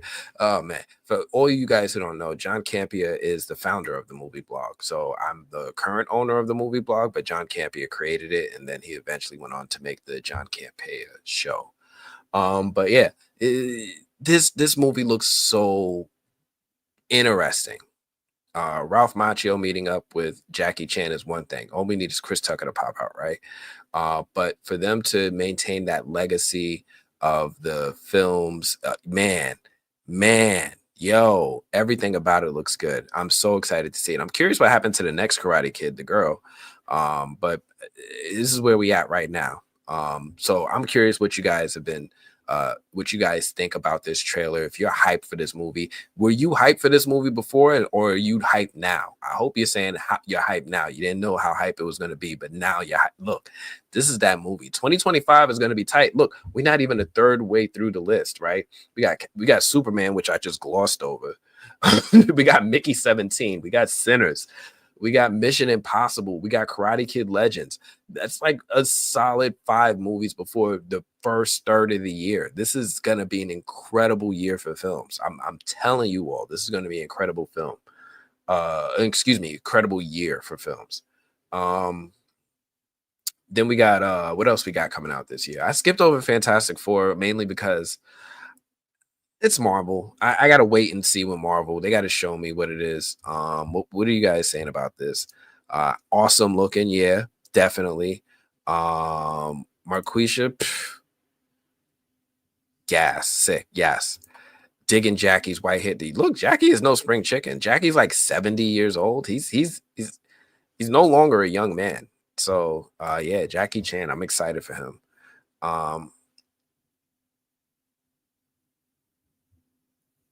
From Colbert, what are you saying? I have a question. I want to do trailer reaction. Do you have to have a special account? Can your review only be done as a live? You can do live reactions however you want, pre-recorded or live reactions on a live stream. The only downside is if you do a pre-recorded one, certain film studios will usually identify the video and potentially block it or take monetization over it. If you're not monetized yet, then it usually doesn't matter. They're going to get all the profits anyway. But if you are monetized, they might intervene, and then you have to kind of appeal and state your case as to why you should be able to monetize that video. So I just jumped into that conversation. Michael, I got you. But Karate Kid Legends look good. Formula One looks interesting. I think that's the Brad Pitt movie where he's a Formula One driver. I'm curious about it. Brad Pitt is I wish I could pick the movies Brad Pitt would do, right? Like I wish he would just let me do them. Like, yo, My man, why aren't you in Face Off? My man, why aren't you doing movies with Tom Cruise? My man, why aren't you doing movies here, there, and third? Like, I wish he would let me pick his movies. He picks his movies, and they're usually fine. Sometimes he picks movies I would never pick, like the assassination of Jesse James by the coward Robert Ford. I would have never picked it, but it was a solid movie. So I'm curious, but I'm not like, I'm going to jump out of my seat to see it. Jurassic World Rebirth, you know, I don't think I saw the trailer. I'm not super excited for another Jurassic World movie because, you know, it's one thing when they're making films for the story, but now it seems like they're making films for the box office with Jurassic World. So I don't know what the story is. I think that it's a spectacle film. So I just don't understand what the appeal is. I think somebody said something to me about people turning into dinosaurs or something. I'm like, what? People turning into dinosaurs? What are we even doing anymore? This sounds like Aliens. This doesn't sound like Jurassic. If you want to make a straight up horror movie, do that. I don't know what we're doing. Elio, I'm always excited for whatever Pixar is doing. Oh, my bad. I forgot to switch back to the graphic. I just started talking about it. Go back to the graphic. All right, Elio. Matter of fact, I should just move this over here so we can stay in Chrome. That's what I'm gonna do. I'm gonna do this over here because there's no reason for me to keep going back and forth. Here we go. Elio, I don't know, maybe. It's a Pixar movie, and I usually enjoy Pixar movies, so they have that going for it. But I got to see more. It's like one of those movies I'll be excited for when I'm sitting in the theater, and then after I leave, I'm gonna talk about it. So let's see with Elio. Dragnet says they don't make movies for story; they make movies for money. The story don't mean shit if this money is there. Why do you think Chick Running on a Beach in Bikini was on TV for 15 years? This is true, and that was fantastic television. I will not have you besmirch fantastic TV. That show was out when I was like a teenager. I was like, oh, Pamela Anderson. You know, I'm sorry. Elio Pixar is a studio that does put out a lot of projects for the story. They do eventually sometimes have executive mandate to put out stories that are sequels and stuff, but for the most part, Pixar is pretty good at putting out original stuff that is heartwarming, touching stories. So I'll give them that, especially considering that how they maintain that even after being acquired by Disney. So kudos to Pixar. Ballerina, I have mixed feelings about. On one hand, Ballerina, it's in the world of John Wick. I love everything John Wick. On the other hand, it's a movie that's not directed by John Wick's series director Chad Stahelski, but the movie was directed by someone else. Chad Stahelski saw it and was like, we're not putting that out. And then from what I hear online, the rumors are like he pretty much started doing reshoots. I don't know how extensive the reshoots are. He might have just reshot the whole film, but we'll find out. But essentially, Chad Stahelski got involved with it. So I'm excited to see what Ballerina has to offer. Yeah. Then we got the How to Train Your Dragon live action. I think that's going to be pretty cool. Everything that I've seen from it seems to be pretty spot on as far as a shot for shot remake. That's the only concern I have for it, is because it feels like it's going to be a shot for shot remake. And I don't know if I want that. I'm one of those people who feels like when you adapt something, yeah, make it your own. Right? Go ahead and make changes. Don't be afraid. Don't be spineless. You know, make it your own and make some changes. So a lot of times when they do live action remakes, I think they stay a little too close to the source material. Disney has that problem. But I'm curious as to whether or not that's going to be the case for How to Train Your Dragon. What do you think about Robbie Williams movie flopping like a dead fish on a seesaw? That's the monkey movie, right? What is it? A Good Man or something? So here's the wild part, because it's one of those movies that has a simple man. What is it called?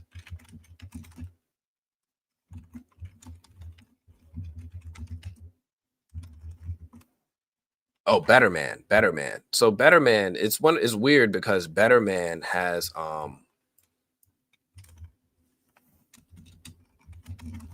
it's well critics like it. Critics like it. So like if you look at it, 88% on Rotten Tomatoes, IMDb 7.7, 92% of Google users like it. So like when people actually watch the movie, they're like, oh, this is cool. But when you see the movie's got like 1.5 million in the box office, I'm like, who are these users and how did they watch it? Because it doesn't sound like they went to the movie theater. So I don't know how to really perceive this. It's one of those. I think one thing I do like, and unfortunately, Robbie Williams's movie is falling on the short end of the stick here, is that I often tell other critics, like critics will sometimes say to me, like, "Oh, how do they expect their movie to do well if they don't let us see it? Oh, we're the ones that are helping promote the movie. Oh, if we give it a good rating, then people will check it out." And then you see a movie like this, which is well rated by critics, they got to see it, and then the movie didn't do the numbers that they wanted it to do. So to me, it's also it's validation to me that critics do not drive the box office as much as we'd like to believe we do. And we're not always a reflection of how audiences will receive a film. It doesn't matter how good of a movie we say it is. It's got 92% with viewers. It's got 88% with critics, and the movie's making $1.5 million in the box office. That's not cool. But so I hate that A Better Man had to be the film to prove my point to critics. And I'm always going to put this up in critics' faces when I hear them say, "Oh, but we're the ones. We're the ones." No, we're not. No, we're not. No, we're not. Calm down. Get off your pedestal. Get off your high horse. No, you're not. Here's proof. Undeniable proof. So yeah, I have no feelings about the film itself other than what I can say from the meta commentary, which is that even meta commentary? I guess outside commentary to other critics. It was always going to flop in the US. Maybe it would have done better if people understood, if it was marketed better. Like, honestly, I'm gonna tell you the truth. I thought this was a Planet of the Apes movie. I really did. I thought it was a Planet of the Apes movie. So you got a dude doing CGI as an ape in a movie. I'm going to think Planet of the Apes. And you're going to tell me that Caesar's not in it. We're not fighting for control of the earth. None of that stuff. It's a musical. It's not. You have to explain to me why I need to watch this movie better. That's all. You got to explain to me why I need to watch this movie better. It made 19 million off a budget of 190 million. I thought it did less, maybe 19 million worldwide. I think in the US it did like 1.5 million. Like it did really, really bad. Did you hear about the Return of the Living Dead movie coming out around Christmas? I don't think that made my list. Let me switch on back. I don't think that's on the list. No. I did not hear about the Return of the Living Dead coming out on Christmas. Is it one that's coming to theaters, or is it coming like straight to home video? Because that sometimes messes me up when I don't know how it's going to be released. Also, it was released 26. No one in the UK has been outside since Christmas. Too bloody cold. I understand that. Sometimes we go out for movies in the winters. A lot of times it's hard. So I understand that. I'm really curious about this Return of the Living Dead movie now, Marquisha. I'm gonna have to, like, is there now? I'm looking for a trailer. Like, what? I feel like Jimmy Kimmel when he found out he fumbled. What? Return of the Living Dead 2025. All right, is there a trailer? It says it's an official teaser trailer. Okay. This is what we're doing.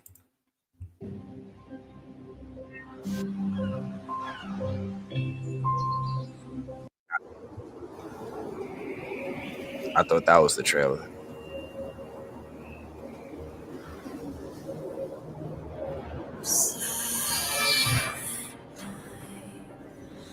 Holy night, all is calm, all is bright.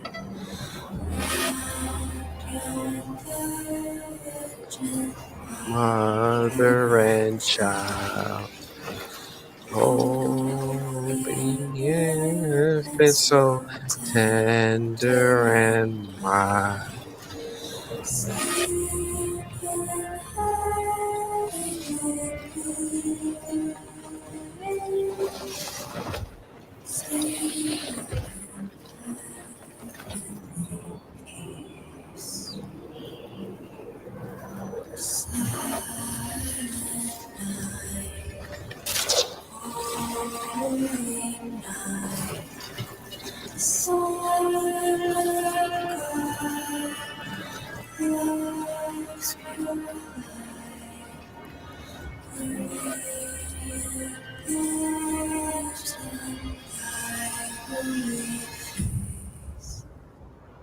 Okay. Written and directed by Steve Walsh. Okay, I mean, I was with it for a second, but I gotta admit that trailer didn't do a lot. I'm curious about it, but the trailer just really didn't do a lot. They didn't say, all right, I mean, it's coming out. This is a teaser trailer. I just wanted to see more. It's just the zombie dragging a Christmas tree.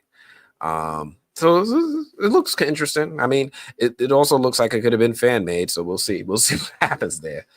What else is coming out? So we talked about Jurassic World, Elio, Ballerina, How to Train Your Dragon. There's nothing I'm excited to see about Saw.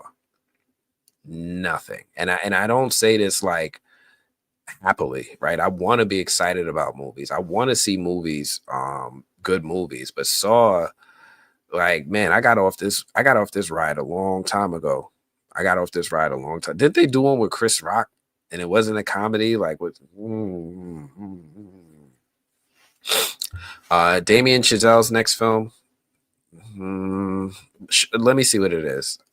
Show me what it is, and I'll tell you if I'll get excited about it. Paul Thomas Anderson's next film. Let me see what it is.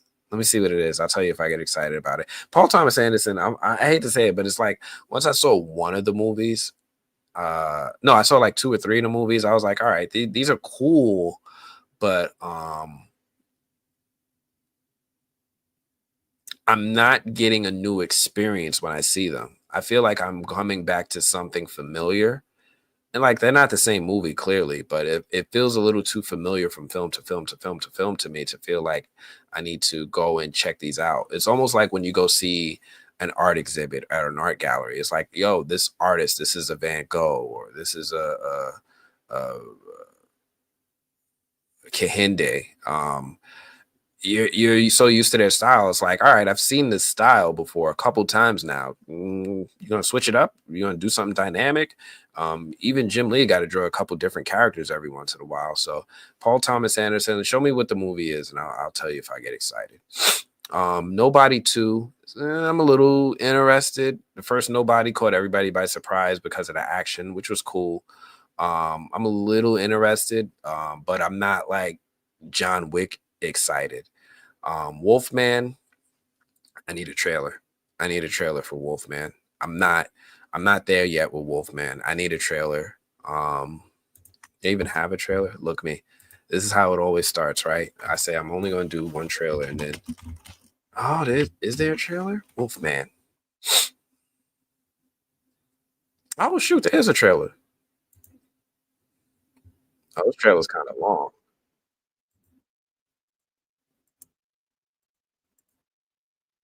So I'm curious about this one because it stars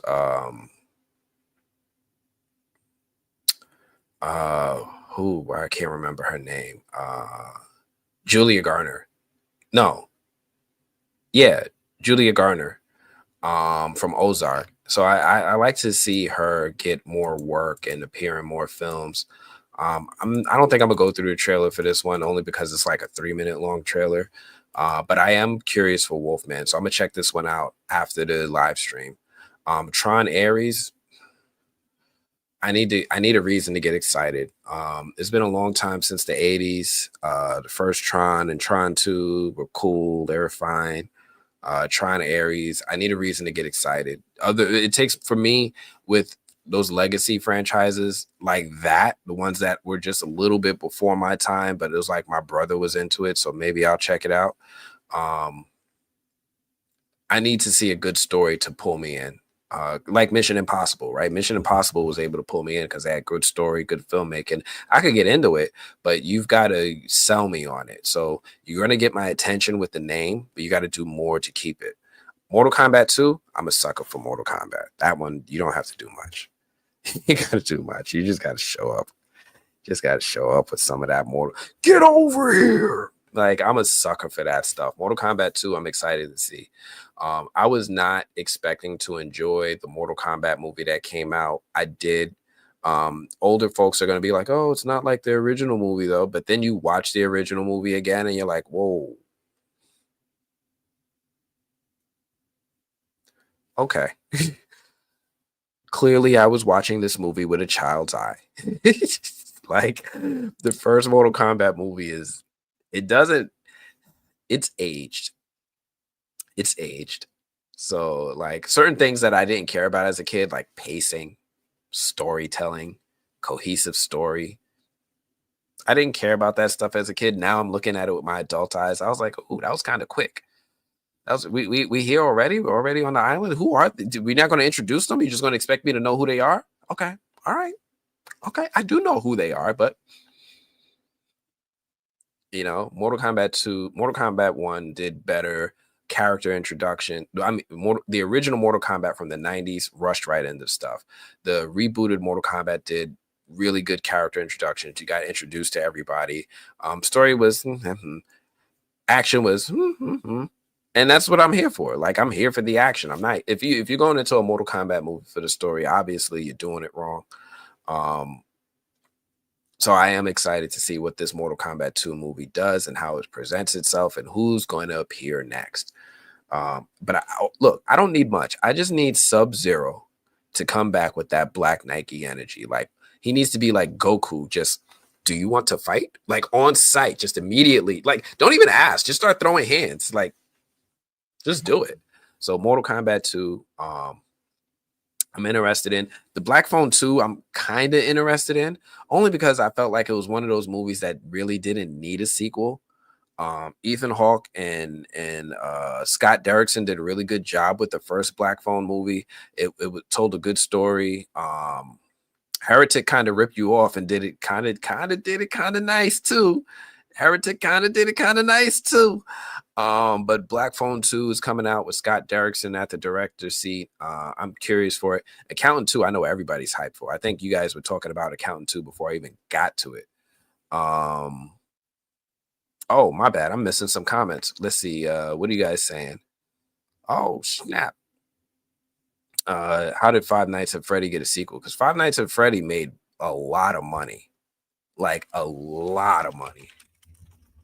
I think Five Nights at Freddy's was the highest grossing Blumhouse film of all time. Like, it made $297 million on a budget of, what was the budget? Let me see. Here's Box Office Mojo. It made $291 million worldwide.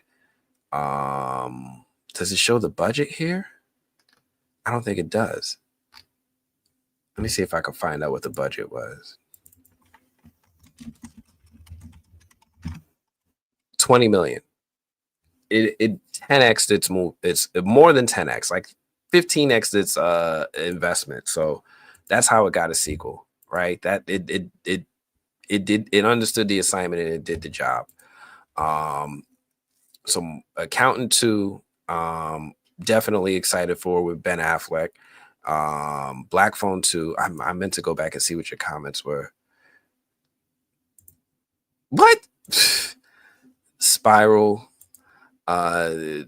Absolutely nothing there appeals to me at all. Maybe Now You See Them 3. Now You See Me 3.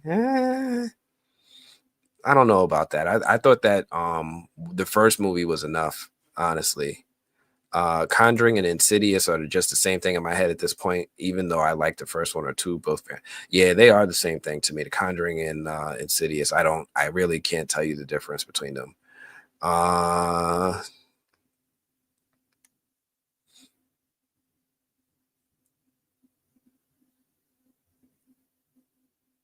Mortal Kombat movies just finished. It just me when they split a movie in half. Yeah. I talked about that. Fast X, Into the Spider-Verse or Across the Spider-Verse. A lot of these movies are just, and Mission Impossible. Like I don't know why they're taking so long with these sequels. Let's see, Zootopia 2. I liked this first Zootopia movie. I really liked it. I didn't know we needed a sequel, but this feels like more of the executives saying they want more. Avatar, Fire and Ash, I'm excited for. Listen, I'm going to tell you guys something around here. We do not slander James Cameron's directing, the films that he directs. Films he produces, that's fine. If he's not directing it, I understand. Films he directs, in Cameron we trust. I honestly think James Cameron is probably the best living director. He probably is. And that's really mainly because of his understanding of film, cinematography, audiences, technology, storytelling, pacing. He has such a really good understanding of being a complete package. I know there's a lot of great actors, directors out there right now, Bong Joon-ho, Christopher Nolan, so on and so forth. There's a lot of great directors out there right now. None of them have the success of James Cameron. That boy do not miss. He never misses. He's never made a movie, put it out in theaters, and it was just straight trash. It just doesn't happen.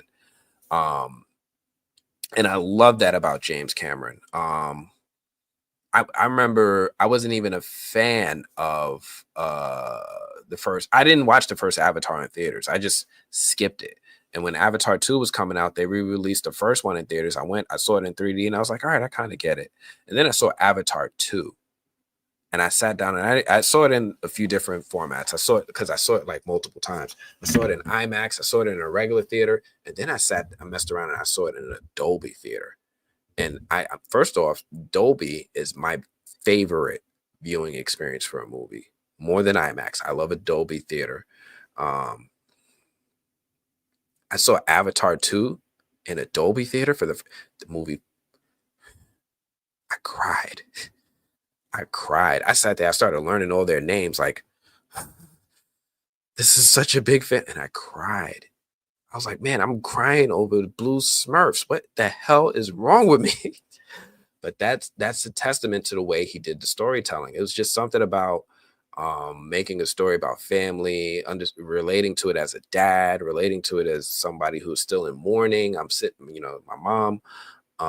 I was just, it just touched me so much. So Avatar, I'm definitely excited for to see what the red Smurf people look like, and go from there. Now You See Me 3. I don't know why we're doing a third one. I really just don't. And the magic tricks kind of wore off on me a while ago. So I don't know why they're doing a Now You See Me 3. Insidious 6. I don't know why we're doing this. Wake Up Dead Man, a Knives Out mystery. So I like Knives Out. I think other people like Knives Out more than I do. Nothing wrong with it. Cool little ensemble films. They're cute. They're funny. I just think people like them more than I do. Rian Johnson, it's cool. You're not coming back to Star Wars, even though you promised us a trilogy 10 years ago. I understand these Knives Out movies, you own the rights, you get more money off of it as a producer than you do with the Star Wars film. So it makes more sense for you to do this. I get it. So I'm kind of curious, but I'm not going to say that I'm like obscenely excited. Tell me the cast, show me a trailer. I'm curious to see what it's going to be about, but you know, if I get a screening, if they invite me to come watch it, I'll watch it. But I can't tell. No, I think this is going to be on Netflix, right? So I'll watch it. I'll watch it from home. But that helps a lot. That it's on Netflix helps a lot. Kendrick Lamar and South Park creators comedy. There's nothing about this that makes sense. There's nothing about this that makes sense. Kendrick Lamar, let's see. The 8-part series was awesome. I think Once Upon a Time in China. Okay, you guys are having a whole other conversation. Sorry for your loss of your friend Michael Lamont. I really do send my condolences for you. I really do. I'm sorry that happened.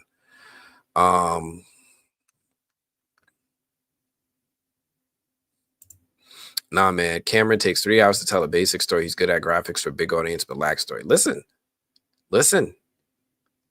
I didn't say I just said it. We don't slander Cameron around here.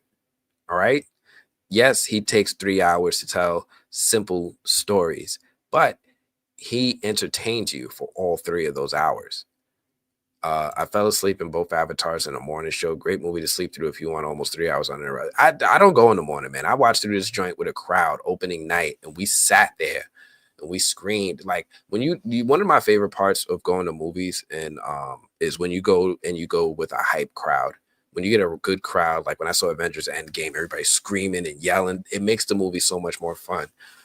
Avatar is like that. You have like a really invested crowd, and they make it a lot more exciting. So I like to see it like opening weekend with the fans for the first time, maybe the second weekend too, because they come back, and it makes it a lot more entertaining. It's one of those things that you do in a group.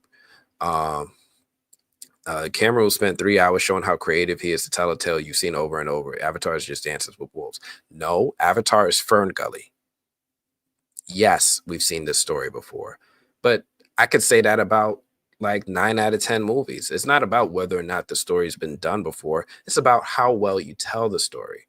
If we were only going to watch original stuff that's never been done before, we probably would be reading books. We wouldn't be watching movies. Honestly, I can't think of a movie where you could tell me, oh, this movie there's nothing like it. If you think you can, please correct me in the comments. Look, I'm obsessed with Avatar because James Cameron said this is the best thing ever. You know, I might surprise people, but I'm a Titanic stan. I think that movie is so well put together. I think it's so well put together. Sounds like I am describing I just said it was Fern Gully. Let's see. Okay, going to a movie. Crisp. What are your feelings on crisp potato chips at the cinema? I'm a big no. I don't eat at the movie theater mainly because I'm starting to be. I'm at that age where I'm like very sensitive to hygiene, cleanliness, and the stuff that I put into my body. Nothing at the movie theater is. I don't eat chips like that. Like if I do eat chips, they're like I damn near make them myself. Like it's wild. Anyway, Now You See Me 3, Kendrick Lamar. Nothing about this sounds like it makes sense. Conjuring, moving along. SpongeBob, Monkey Paw is him. So Monkey Paw is Jordan Peele's studio, right? Is that Jordan Peele's new movie?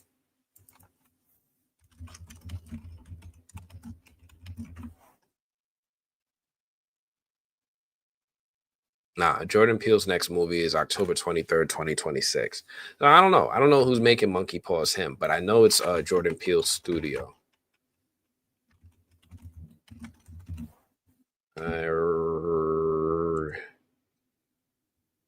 Is there anything about it? Let's see what they got about it. Monkey Paw's Him, produced by Ian Cooper, Jordan Peele, Wynn Rosenfeld, starring Marlon Wayans, Tyreek Withers, Julia Fox, Tim Heidecker, Jim Jeffries. Him centers on a promising young football player invited to train at the isolated compound of a dynasty team's aging QB1. The legendary quarterback Marlon Wayans takes his protege on a blood-chilling journey into the inner sanctum of fame, power, and pursuit of excellence at any cost. Directed by Justin Tipping and stars Marlon Wayans. What did Justin Tipping do? Justin Tipping has done Kicks, Lowriders, Swimming in Air, Nanny. I don't know Justin Tipping. I don't know his work, but he caught the attention of Jordan Peele to produce this film. So I kind of trust Jordan Peele's film selection. Monkey Man was pretty cool. So I'm curious. I need to see a trailer though. Marlon Wayans is really good when it comes to dramatic acting. He's one of those rare comedians that could cross over and do it well, kind of like Adam Sandler. So I'm curious about Monkey Paws Him. I want to see what that's about when we get more information. The Bride, I don't know what The Bride is. I something tells me it's not from the DCU. It's not a James Gunn joint. But I want to be so. Oh, I think I have heard of The Bride. Isn't that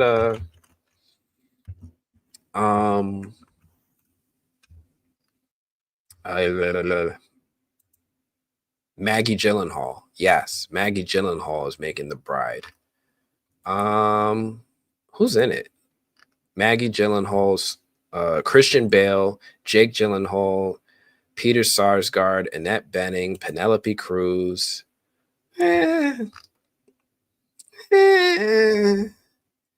Christian Bale is playing Frankenstein.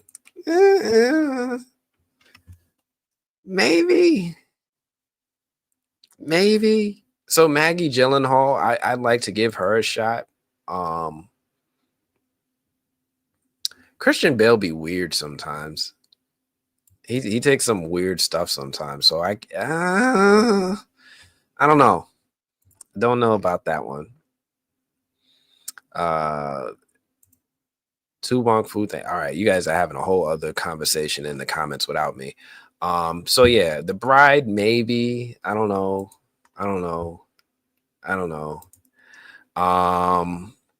The Amateur, I don't know what that is. 28 Years Later, I do. And there's so many reasons to be excited for 28 Years Later. So first off, 28 Years Later, for any, 28 Days Later reinvigorated the zombie genre. The Walking Dead would not exist if not for 28 Days Later. I said it. And I love the fact that Danny Boyle is coming back to the franchise to bring it into the 21st century. It's one of those franchises I thought he should have been milking. He should have milked this a long time ago. And it took him a long time to come back to it. He did so many other projects in between. But I am very excited to see him come into it. He's got a really solid cast with it. Cillian Murphy, they say, may or may not be in it. Rafe Fiennes, I always got to say it properly because otherwise I'm going to pronounce it phonetically. Aaron Taylor Johnson, solid actor. Erin Kellyman, I feel like I saw her in The Last of Us, right? I think this was Joel's daughter in The Last of Us. Jack O'Connor, Alfie Williams. I don't know who any of these other people, but it's super UK movie. They got their diversity in there with one of us in there. Looks like a solid movie. I saw the trailer. Definitely excited to see this movie. I'm super excited to see what Danny Boyle brings back to the zombie genre. They're already confirmed that they're going to do a trilogy. Nia DaCosta has already filmed the second one. The second one is already filmed. And Danny Boyle did confirm that he's coming back for the third one. So definitely excited for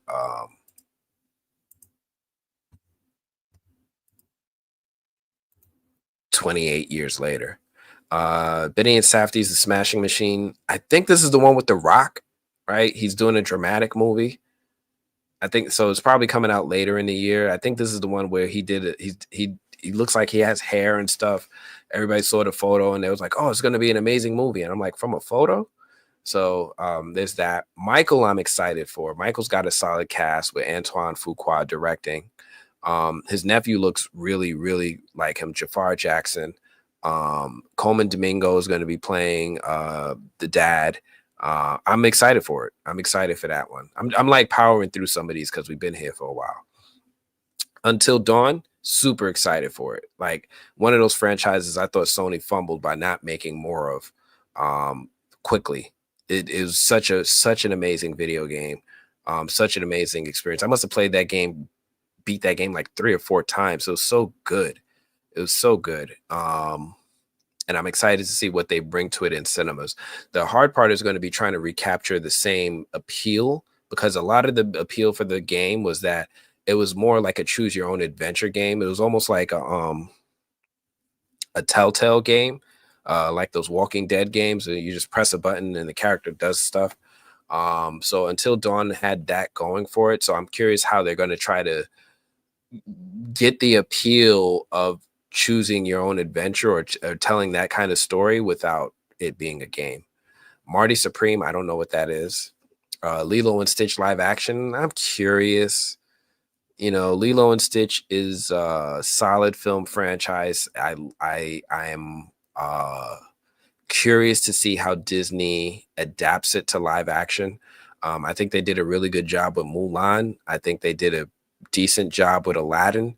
Lilo and Stitch is one of those movies that could fall into the boat of them doing a good job with or not. Den of Thieves 2 came out. I didn't get invited to the screenings. I don't even know if they had screenings. Like I was talking to other critics, they're like, "It's out." I'm like, "Yeah, it's out," and it actually has good reactions. It's got like a B+ cinema score. People who see it are really enjoying it. So it's surprising that they didn't promote this a lot more to critics. Not that we make a difference in box office, but it's one of those movies I thought we would have been a little bit more accessible for us. Predator Badlands, super excited because they have shown that those movies like Alien and Predator can absolutely still do well in this century. The Anaconda, I'm kind of curious about, because Anaconda, when it first came out, was one of those things that was a product of its time. It had Jennifer Lopez in it. It had what's his name, John Voight, and some big ass snakes. So it's going to be interesting to see, and LL Cool J, right? It's going to be interesting to see if they're able to tap into that same audience without those people. When I say that same audience, I mean urban audience, aka Black people, right? Anaconda, the first one, did well because Ice Cube and Jennifer Lopez was there supporting people from the block. So I'm curious to see if it's able to bring that audience back out. Final Destination, super excited, super terrified. You know, anytime I go online and I'll be like, yo, this movie makes me afraid to drive behind trucks on highways to this day. This franchise, I can't. Final Destination 2 ruined it for me. They almost ruined planes for me, but definitely driving on highways behind trucks. I switch lanes immediately. And I know right now somebody is going in the comments talking about me too. I don't drive behind them no more. And then there's some other person going behind the comments is like, yeah, just don't ride their ass and you won't have a problem. Okay, I get it. I'm scared. I'm traumatized. So Final Destination, I'm excited for, especially because it's being produced by John Watts, who directed the Spider-Man No Way Home. And he's also involved with the Star Wars Skeletons crew. I think that was his project, which I have no idea what it's about because I don't have Disney Plus and I'm not invited to screen it. But I hear good things about the Skeleton Crew series.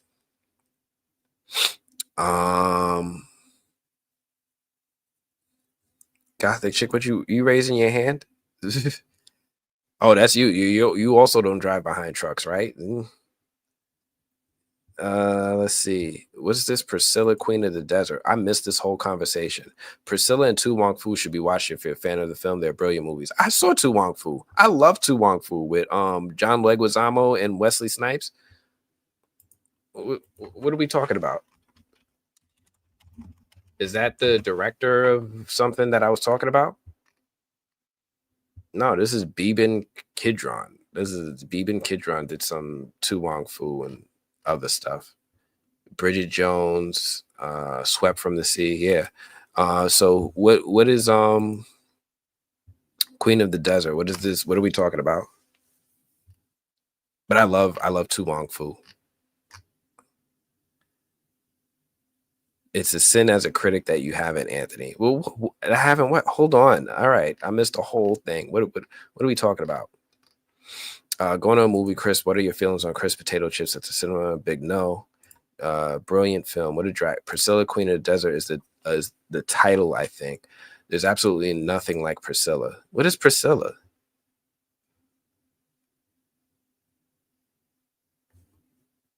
Adore Priscilla. Is this Christian Bale stuff?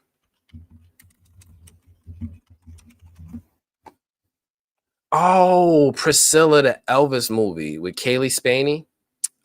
Man, I'm just now warming up to Kaylee. I liked her in Alien Romulus. She annoyed the hell out of me in Civil War. But I'm warming up to Kaylee. I'm warming up to her. I just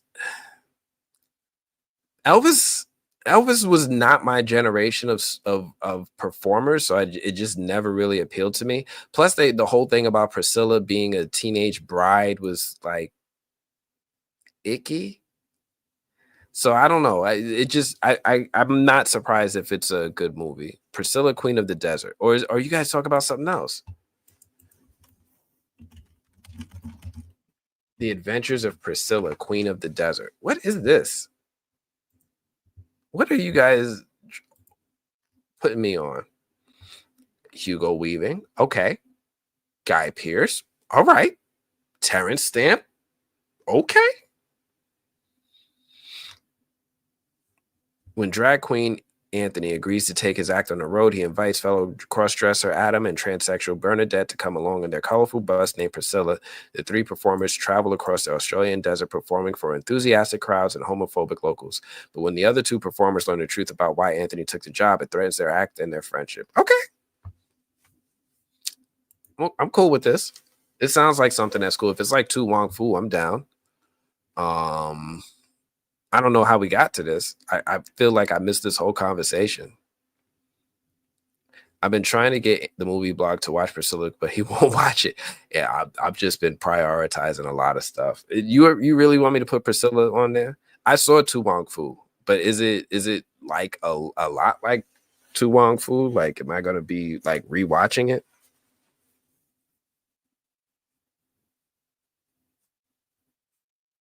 Queen of the Desert. It's on the list. It made the list.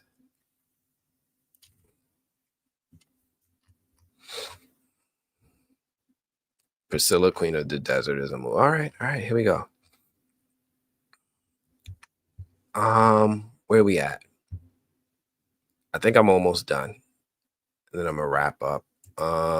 We were here. Okay. Final Destination. Dogman. I don't know if I should be excited for that. I think I know what it is, but I don't know if I should be excited for that. Animated Predator film. Maybe. If it's like the Terminator series on Netflix, then yes, I'm excited for it, but I need to see more. Roofman, I don't know what that is. Guillermo del Toro's Frankenstein. So we got The Bride, we got Wolfman, and we got Frankenstein. So I adore Guillermo del Toro. I do. Guillermo doesn't put out enough projects for me as a director. So it's hard for me to maintain enthusiasm for him because his projects come out like, it feels like every 3 to 5 years. And he really broke my heart when he dropped out of The Hobbit. Like, what was the last film he did? Pinocchio, right? 2022, 3 years. So yeah, every 3 to 5 years, it's hard for me to maintain enthusiasm for him. I know Pinocchio was good, but this one I need to see a trailer. Just powering through this. The Day the Earth Blew Up, Looney Tunes. I need more. The Running Man. Who's in it? Matter of fact, let's see who's in it. The Running Man.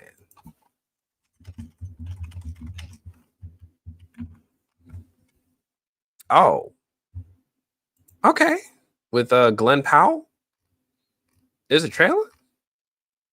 Or is this Cap? Sometimes they be like they have a trailer and then you click it and it's really, yeah, it's fake trailer. The Running Man 2025. Let's go to IMDb. Edgar Wright. Ooh, hoo, hoo, hoo, hoo, hoo. Now you talking my language. Michael Bacall, Stephen King, Edgar Wright, Glenn Powell, Coleman. Man, Coleman got a lot of freaking movies. Katie O'Brien. Okay. Josh Brolin. Okay. Lee Pace. Oh my gosh. William H. Macy. Yo. The Running Man's got a cast. Glenn Powell, Coleman Domingo, Josh Brolin, Lee Pace, William H. Macy, Michael Cera. Just say you got all of my favorite actors in a movie, right? Just say that. Okay. Listen, you've got my attention. You have my attention. The Running Man is on the radar. 100%. You just had me with the cast. Freakier Friday, one of them 20-year later sequels. I'll see. Presence, I don't know what that is. What is Presence?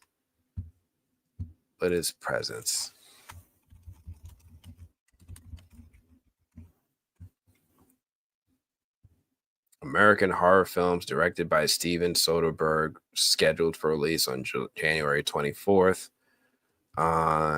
Steven Soderbergh is hit or miss for me. He makes beautiful films, but I don't always be checking them out.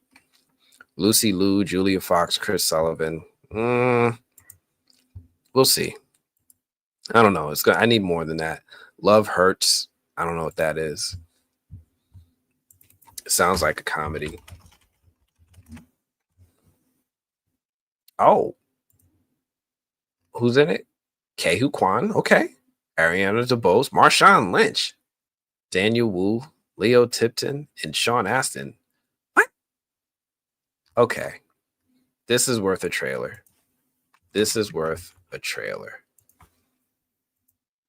I don't need to see nothing else. I'm in. That was it. That's all I need to see. Yes, I am excited for Love Hurts. This is happening. Wicked for Good. Sure. Peaky Blinders movie. Why not? The Naked Gun. Now that's an odd one right there. That one is like, what? How's this happening? The Naked Gun?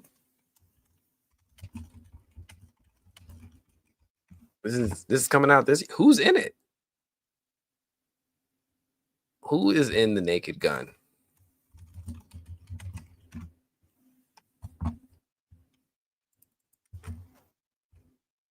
Is this the one with like Liam Neeson? I think it is, right? This is the one with Liam Neeson. Wait, what?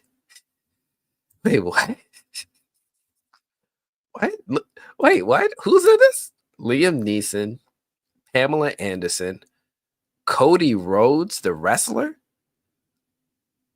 Paul Walter Hauser, Kevin Durant, not the basketball player, Danny Huston, Busta Rhymes, CCH Pounder, Carl Gilliard, Wilbur Fitzgerald. What?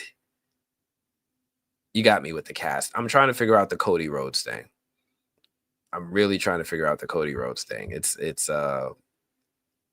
Cody's an interesting one. I always pick on people who arch their eyebrows. He's an interesting one. Okay. You got me. I didn't know. I did not know this was something that I had to have on my radar. Hey, I don't know if you guys can see this. Let me see if I can move me. Let me move me to the side or something. There you go. Hide these comments. Yeah. This Naked Gun is coming out 2025.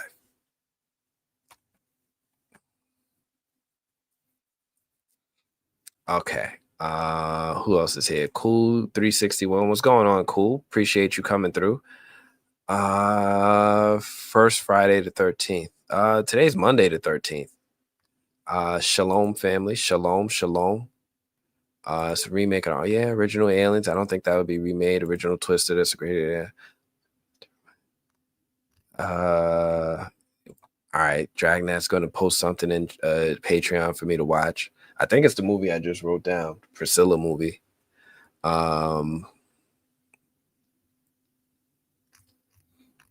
Let's see. How on God's green earth did they think a Naked Gun movie would work these days?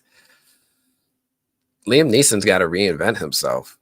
Comedy could be his lane, but those action movies ain't hitting the same. And he got himself in a little bit of trouble with some of his comments a few years ago. So he's got to reinvent himself. And I guess working with Black people is going to help him out. There's a lot of people of color down here.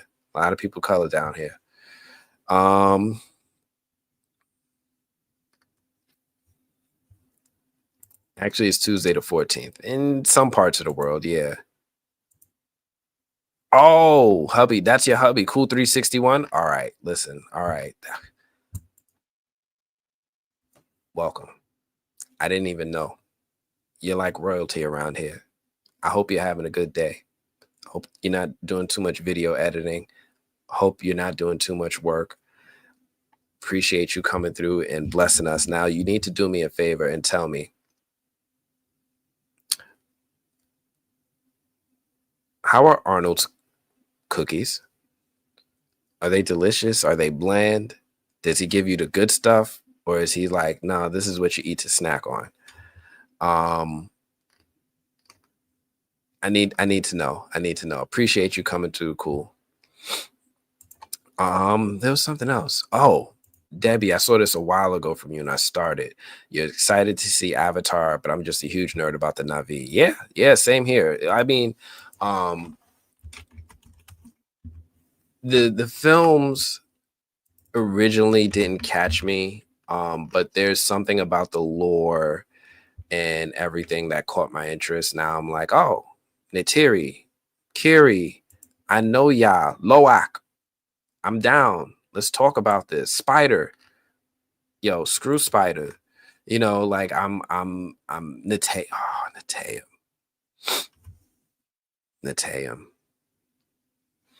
I'm here for this. So very, very, very excited for these films that are coming out in 2025. And what the weird part is that this is still just a very, very small taste of films that are coming out in 2025. I know this is not a comprehensive list of everything that's coming out.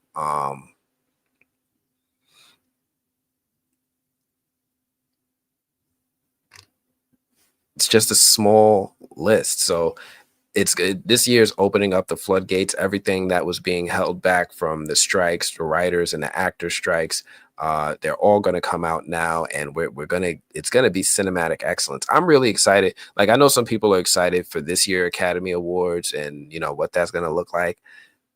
I'm excited for next year because all of these films competing, it's going to be some tough votes. And this doesn't even include the award season films, right? Award season films, like those movies that come out between October and December, except for maybe Wicked. Wicked is probably one. Everything else is just like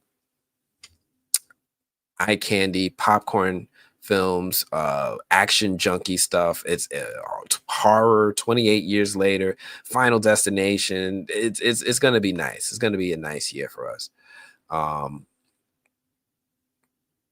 So yeah, I'm excited for this. What are your guys' favorite films? Are there any films that you guys know about that are coming out that aren't on this list? Are there any films that I'm kind of passive about that you think I should probably pay closer attention to? I'm really curious as to what you all think about that. But I think that was everything I had on the agenda for tonight. We're going close to 3 hours. Don't forget Diddy making Bad Boy. Yo, no, I want to see 50s documentary. Did he do it? That's the one I want to see. Like, there's so many documentaries coming out about Diddy. I just want to see 50s. I just want to see 50s documentary. I want to see what 50 got to say. So yeah, don't get many comedy actors like Nielsen these days, though. I mean, yes and no. Leslie Nielsen was very unique kind of actor, but there's a lot of comedians that are coming out right now.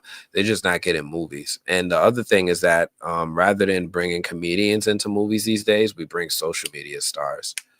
And sometimes the social media stars don't get the comedies they deserve. Like, I think Jess Hilarious would do great in a film, but she's getting films where she has to do things that she shouldn't have to do. She's not getting those comedy type roles that I think she deserves. So it's a shame. I think if Jess Hilarious ever get picked up to do a comedy film, she would crush it. She would crush it. But we'll see. We'll see what happens.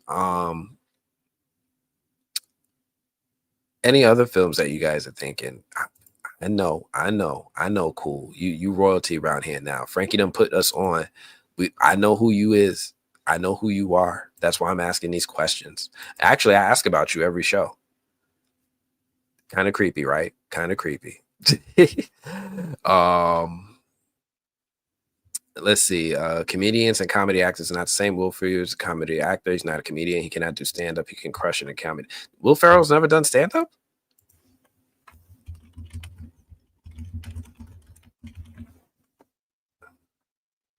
Yeah, he's done stand-up. Didn't he start off as stand-up? Finally, homemade Manjaro makes your pants drop in just 1 week. Stand-up. Well, he started off as a comedy actor. That band, that's an amazing bass player. I just have to say that. Mike Merritt is. That's right, there he is. Give Mike a hand. I love this. Yeah, I think we should. Let's get. I just flew in last night from Los Angeles, and the cab driver had more consonants in his name than a Roche's thesaurus. Not funny.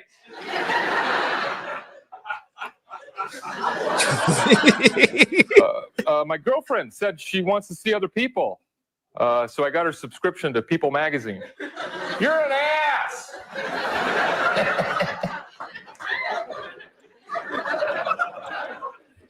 All right, this is a bit. This ain't real stand-up. I get it now.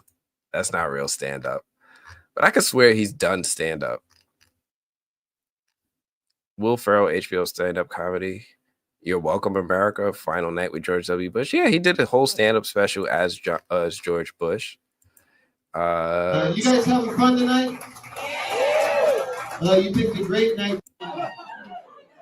We're just at the soccer match, and the Portland Timbers played very well tonight. Yeah, he does stand up every so often. So it's surprising. Sometimes these actors, they do stand up. They're just not known for stand up. Yeah,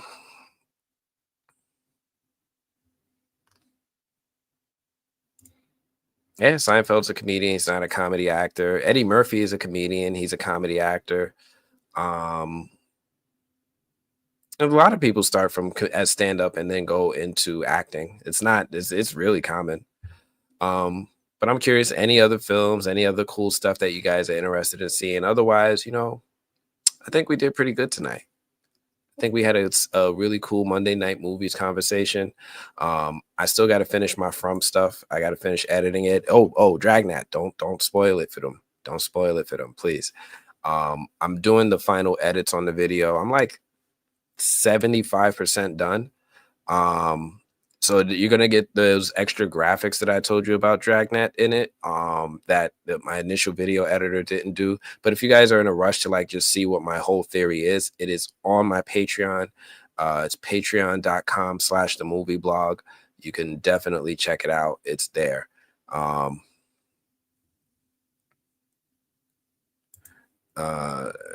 Let's see. I prefer his serious acting when he gives Maggie Gyllenhaal flowers and Stranger Than Fiction. He stole my heart too. So that's something I said earlier. I think a lot of these comedians do really great dramatic acting, which is wild, right? It's like some of my favorite, like Adam Sandler, Reign Over Me.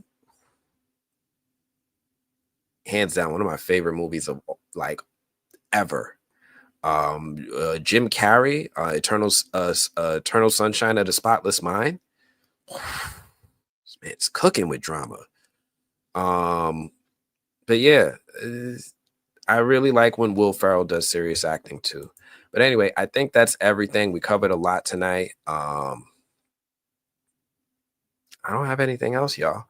I think that's everything for me tonight. I'm going to be back here on Saturday with the new Blurred Order on Saturday morning at 10 a.m. Eastern. And then we're back again next week, Monday, and we'll do this again. But thank you, everybody. I appreciate you. Love you giving me your time this night on a Monday night. We'll be back again next week. Until next time, I'm going to check you all later. Peace.